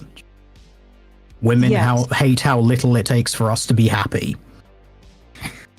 And also, what was it? 25% of all rubbish which is generated is fashion for women and their hygiene products. Or was it half? It was some ridiculous number. Well, actually, it's like 15% or something like, I think it was 8, not all rubbish, because if you include like commercial rubbish, I think it's like 14% of all rubbish, but like 80% of just consumer rubbish is women's shit. Yeah, like when it comes to this, who's destroying the earth, who's producing the waste and all this, I was like, no, I'm sorry. Women are just way more consumerist than men, and the reason that men do all of this exploitation and stuff is because women demand it. Yeah, it's like, feeding women. Like, why would a woman want, like, most women want to have a billionaire if they could. Why? So he can buy $1 billion worth of environmental degradation. Like, what else would you want him for? This is the thing. Like, what is it? What is it that women are saying? Why aren't men living up? Well, they aren't making enough money, and you can't get away from that. This is 100% what women say. They want men who make more money, and also, if you just look at their behavior, they want more men who make more money. Why do they want men who make more money? So they can have that much more money to buy material shit. Literally, if men, let's say tomorrow, let's snap our fingers and every woman has the man of her dreams, you realize the rate of environmental degradation would increase 80%? Something like 80%? Because, well, let's look at it. Men would need to double their salary, which would mean that they would be able to double the amount of shit that they can buy. Women could double the amount of shit they could buy. What does that do to the environment? It makes it twice as bad. The destruction, the environmental destruction. Literally, if men right now snapped their fingers and became the men that women wanted, the environmental degradation of the earth would increase twofold. Think about that. Are you guys thinking about that? Am I wrong? No. Because they would suddenly be able to purchase twice as much stuff. You're smart motherfucker, that's right.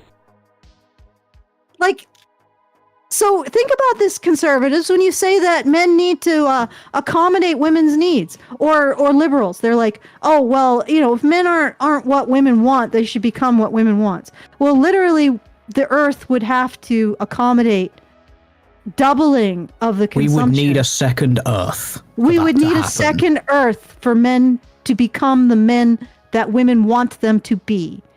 We are fucked unless women get their shit in order.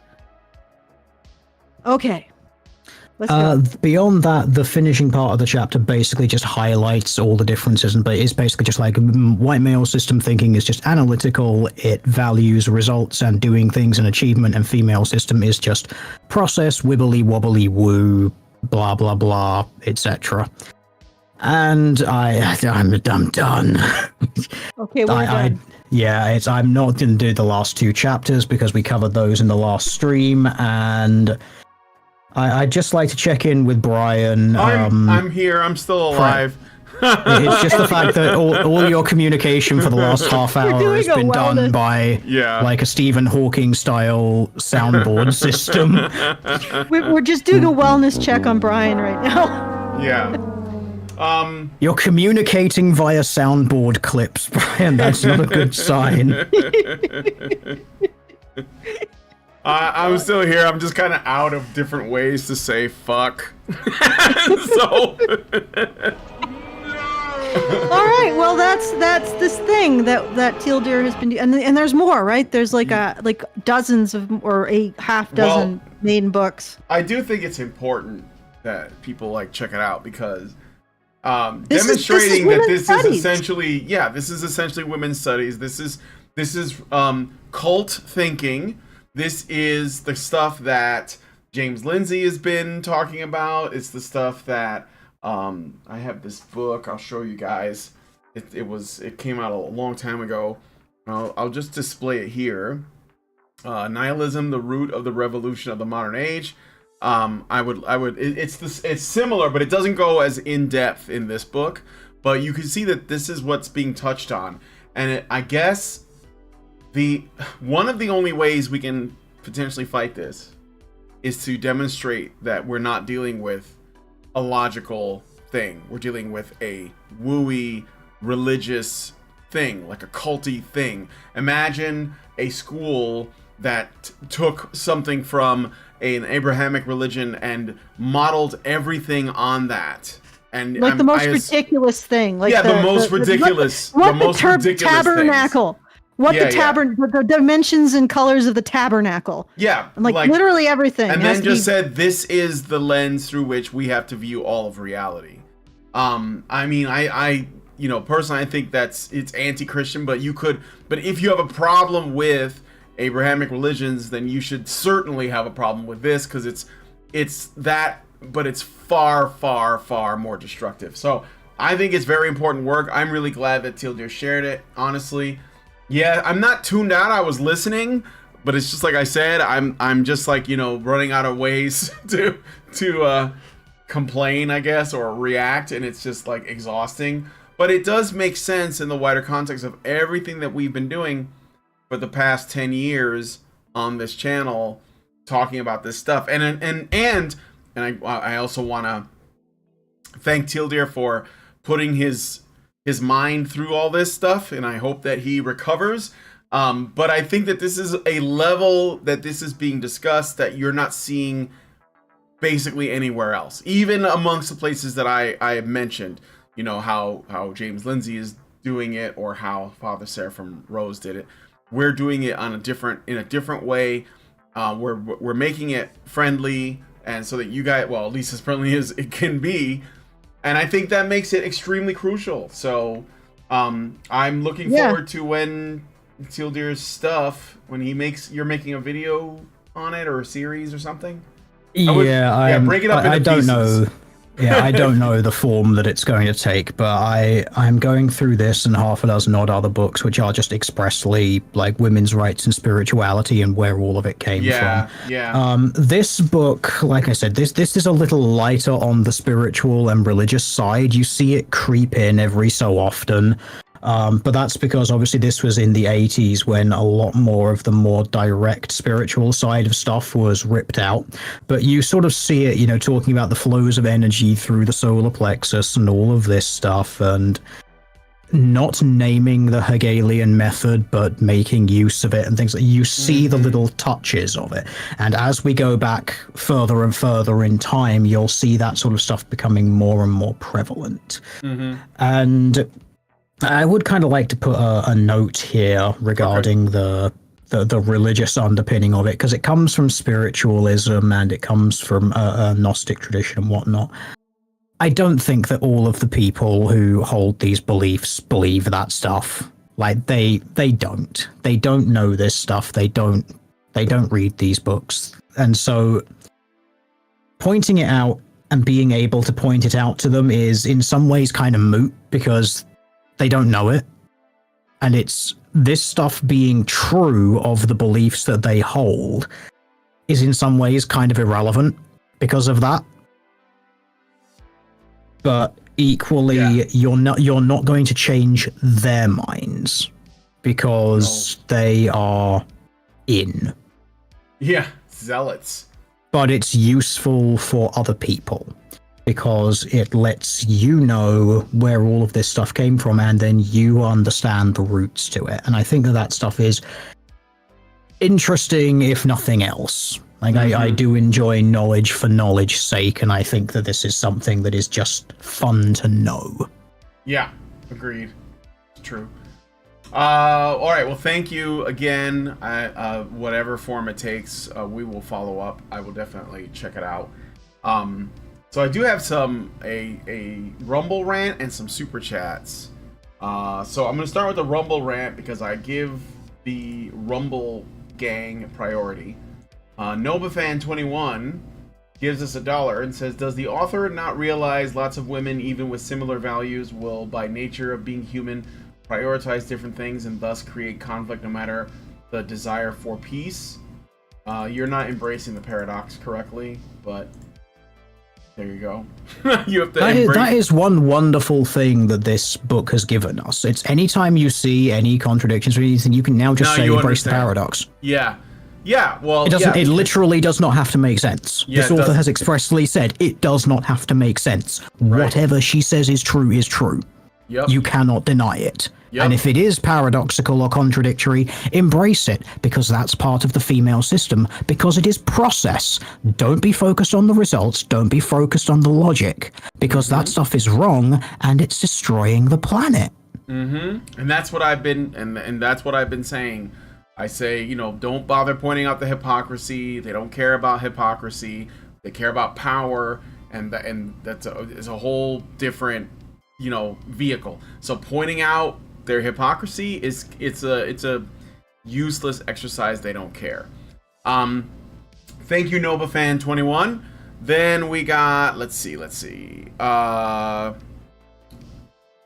Xerax gives us $5 and on the super chat and says, this is where the idea that women would share men at the top rather than have their own individual man comes from, Allison. Yes, the harem. TV dinner master chef, the guy who's getting married, gives us £5 and says, this is worse than the anality article.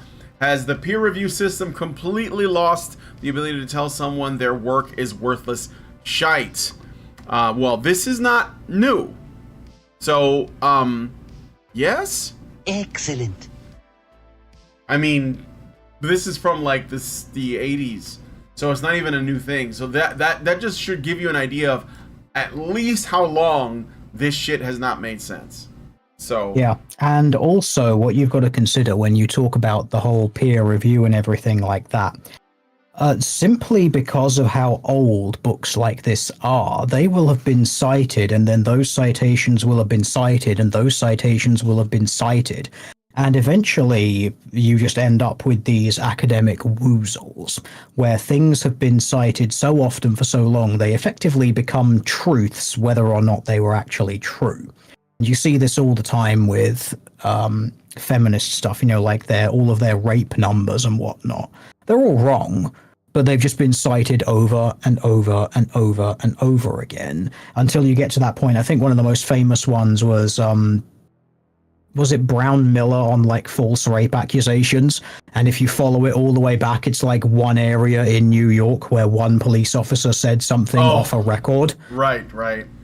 And that was the source, and that's been used for like 40 years as proof. Is that the what was she wearing thing? Is that what that is? It might be that, but I think it might also be rates of false rape accusations. I can't remember exactly which one it was, but it was something ridiculous like that. It was literally like an anecdote, but it's basically seen as gospel because of how many times it's been cited over the decades. All right, so what I wanted to say to that is, and this is why their colonization of academia is so dangerous. Because they have constructed a reality, and people like normies grow up in this reality and they have no idea that it's completely false. And the feminist approach to history is total bullshit. It's wrong. And the other thing I wanted to mention is I think it actually is really important to deconstruct the hypocrisy. It's not because we are going to convince them, but Yeah. it's because people who are stuck in this and need a way out, it's basically telling them, pulling them out of the mire and giving them a clear understanding of why it's wrong. It's using the reason system to deconstruct the dogmatic authoritarian female system. Well, she's the one who called it that. And I think that's really critical because people are stuck in this and they don't know how to get out of it. And the only way out of it is to use reason. And we're never gonna, the people who are benefiting from this are never gonna deny it until the Nuremberg 2.0. But the people who are stuck in this and floundering in it and can't get out, they need a handout, and that's what these kinds of streams are about. We're exposing where this stuff comes from. We're exposing the hypocrisy of it. We're exposing the illogic of it, so people can grip onto something and pull themselves out of the quicksand of feminist thought. And I think that's absolutely 100% critical. It has really nothing to do with convincing feminists of anything or really convincing academia of anything. It's about providing a firewall for their bullshit into the mind of of people who are at least open to hearing what we have to say. And it's really, the stuff is really seductive because it has the power of authority. It has the power of everybody believes it, so it has to be true. So the only way to deconstruct it is to cut it open and show the hypocrisy of it, the absolute hypocrisy and what is the word for it? Mendacious kind of self-righteousness and the hierarchy of it and all of how it is unfair and illogical, basically. Not just illogical, but unfair. All right, so I think that's absolutely critical, but don't bother trying to argue with people whose livelihood is based on supposedly believing this crap. I don't think they actually do, but they will definitely pretend to believe it, so they'll get you to believe it. And that's where we come in. Yeah, they're either stupid or they are lying, and I think that it would be more respectful to say they're lying. Yeah, they don't believe this crap. And what they're doing is they're using people's mirror neurons against them. Mirror neurons. Mm-hmm. So we have a tendency to believe if somebody is saying something with absolute conviction, we will tend to believe them absent evidence to the contrary. And they're abusing your mirror neurons to make you agree with their crap. They're just basically trying to pretend they agree. There's this game in, I think it was either in Latin America or Africa, where the winner is the one who makes the other person look the most ridiculous. So they will just point and laugh and try to pretend like they've said something ridiculous or hilarious, and whoever makes the other looks the most ridiculous wins. That's what they're doing, except they're just basically pretending that this makes sense and that they believe this so that you believe it. And we're stepping in the middle and saying, no, I don't even think you believe this crap. This woman had a husband. I don't even think she believed this crap. And 2 children. She had a husband and 2 children. I don't think she believed this crap. I think this was a paycheck to her. This was a means to gain resources. And if she ever really sat down and thought about it outside of the most shallow appraisal, she would have rejected it herself. But she got money for this, and she got a job, so she didn't. So don't get taken in by people who don't even believe their own shit. Like they are literally playing that game of, if I pretend to believe it, maybe you will. Okay, let's keep. I'm done. Unless you want me to do the things, and then we'll take it out. Cause well, I'm done. I still have some super chats I think to read. Oh, and I got one Rumble rant. And then I think we can wrap it up. So, NovaFan21 gives us $1 and says, to Teal Deer, will you be posting your notes from the book? I can do. Not sure where or how. I was thinking of just actually recording myself just reading through the write-up, similar to what I've done here, but just more condensed. I might just do that as like a 40-minute or hour-long thing, however long it takes. Yeah. That might serve suitably in lieu of it, because some of my notes are not for public consumption. I don't mean that in some sort of weird way. It's just they're phrased in ways where you have to know things from some of the other books, and so it might not make sense for people who haven't done all that extra reading as well. Yeah.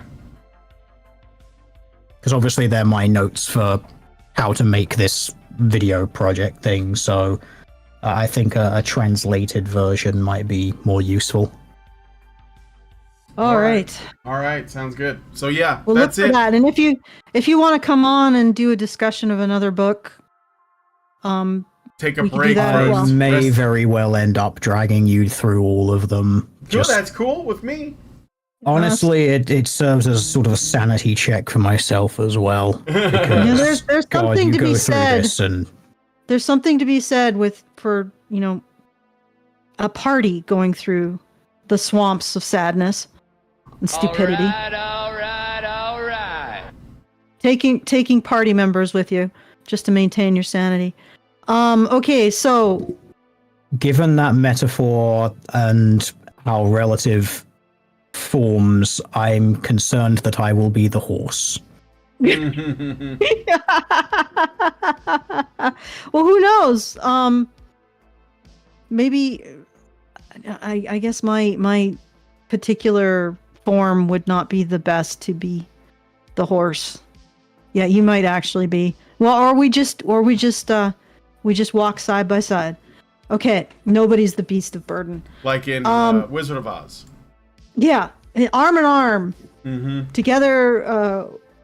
We're gonna go see the wonderful Wizard of Oz. Okay. So if you enjoy this content and you want to see more of it, specifically if you want to vote to see more of this kind of dragging up the deep lore of feminism, so that we can prove that it's always been like that, folks. It's just you're finally seeing its true self. I mean, people are always like, oh, well, feminism was good once. No, that was before you recognized its true nature. Yes. That's the only difference. Now you're actually seeing it for the first time. The shadow in the mist was always a horrible man-eating tentacle monster. You just didn't notice it until you got close enough. And you're finally close enough to feminism to actually notice what it really is.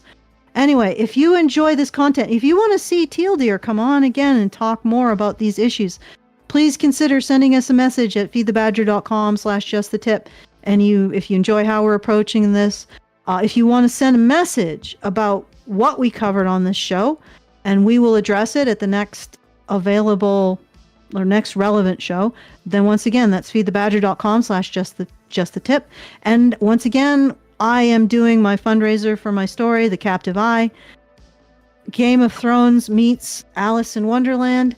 And if that sounds interesting, you want to help out, it's, again, I didn't intend to make it pro-male content, but it sort of just ended up that way. I guess I have a theme in my subconscious or whatever. Please go to feedthebadger.com to make sure that kind of stuff, there's more of that kind of stuff, because let's face it, there is a lot of anti-male stuff out there, including this entire book. feedthebadger.com/IEYE. We're about 320 from the goals and about 2 days left. So if you can help out with that, it'd be great. And I'll hand it back to you, Brian. Okay, so if you guys like this video, please hit like, subscribe if you're not already subscribed.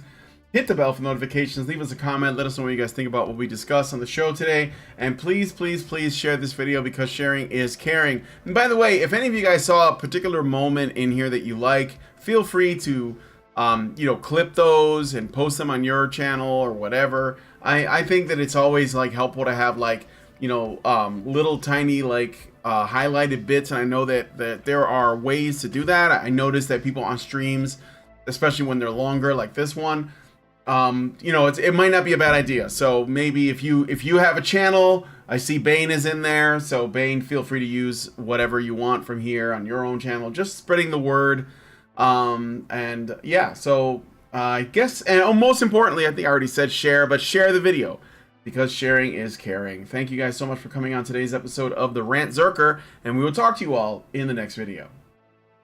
Men's rights activists are machines, dude. Okay? They are literal machines. They are talking point machines. They are impossible to fucking deal with, especially if you have like a couple dudes who have good memory on top of that too.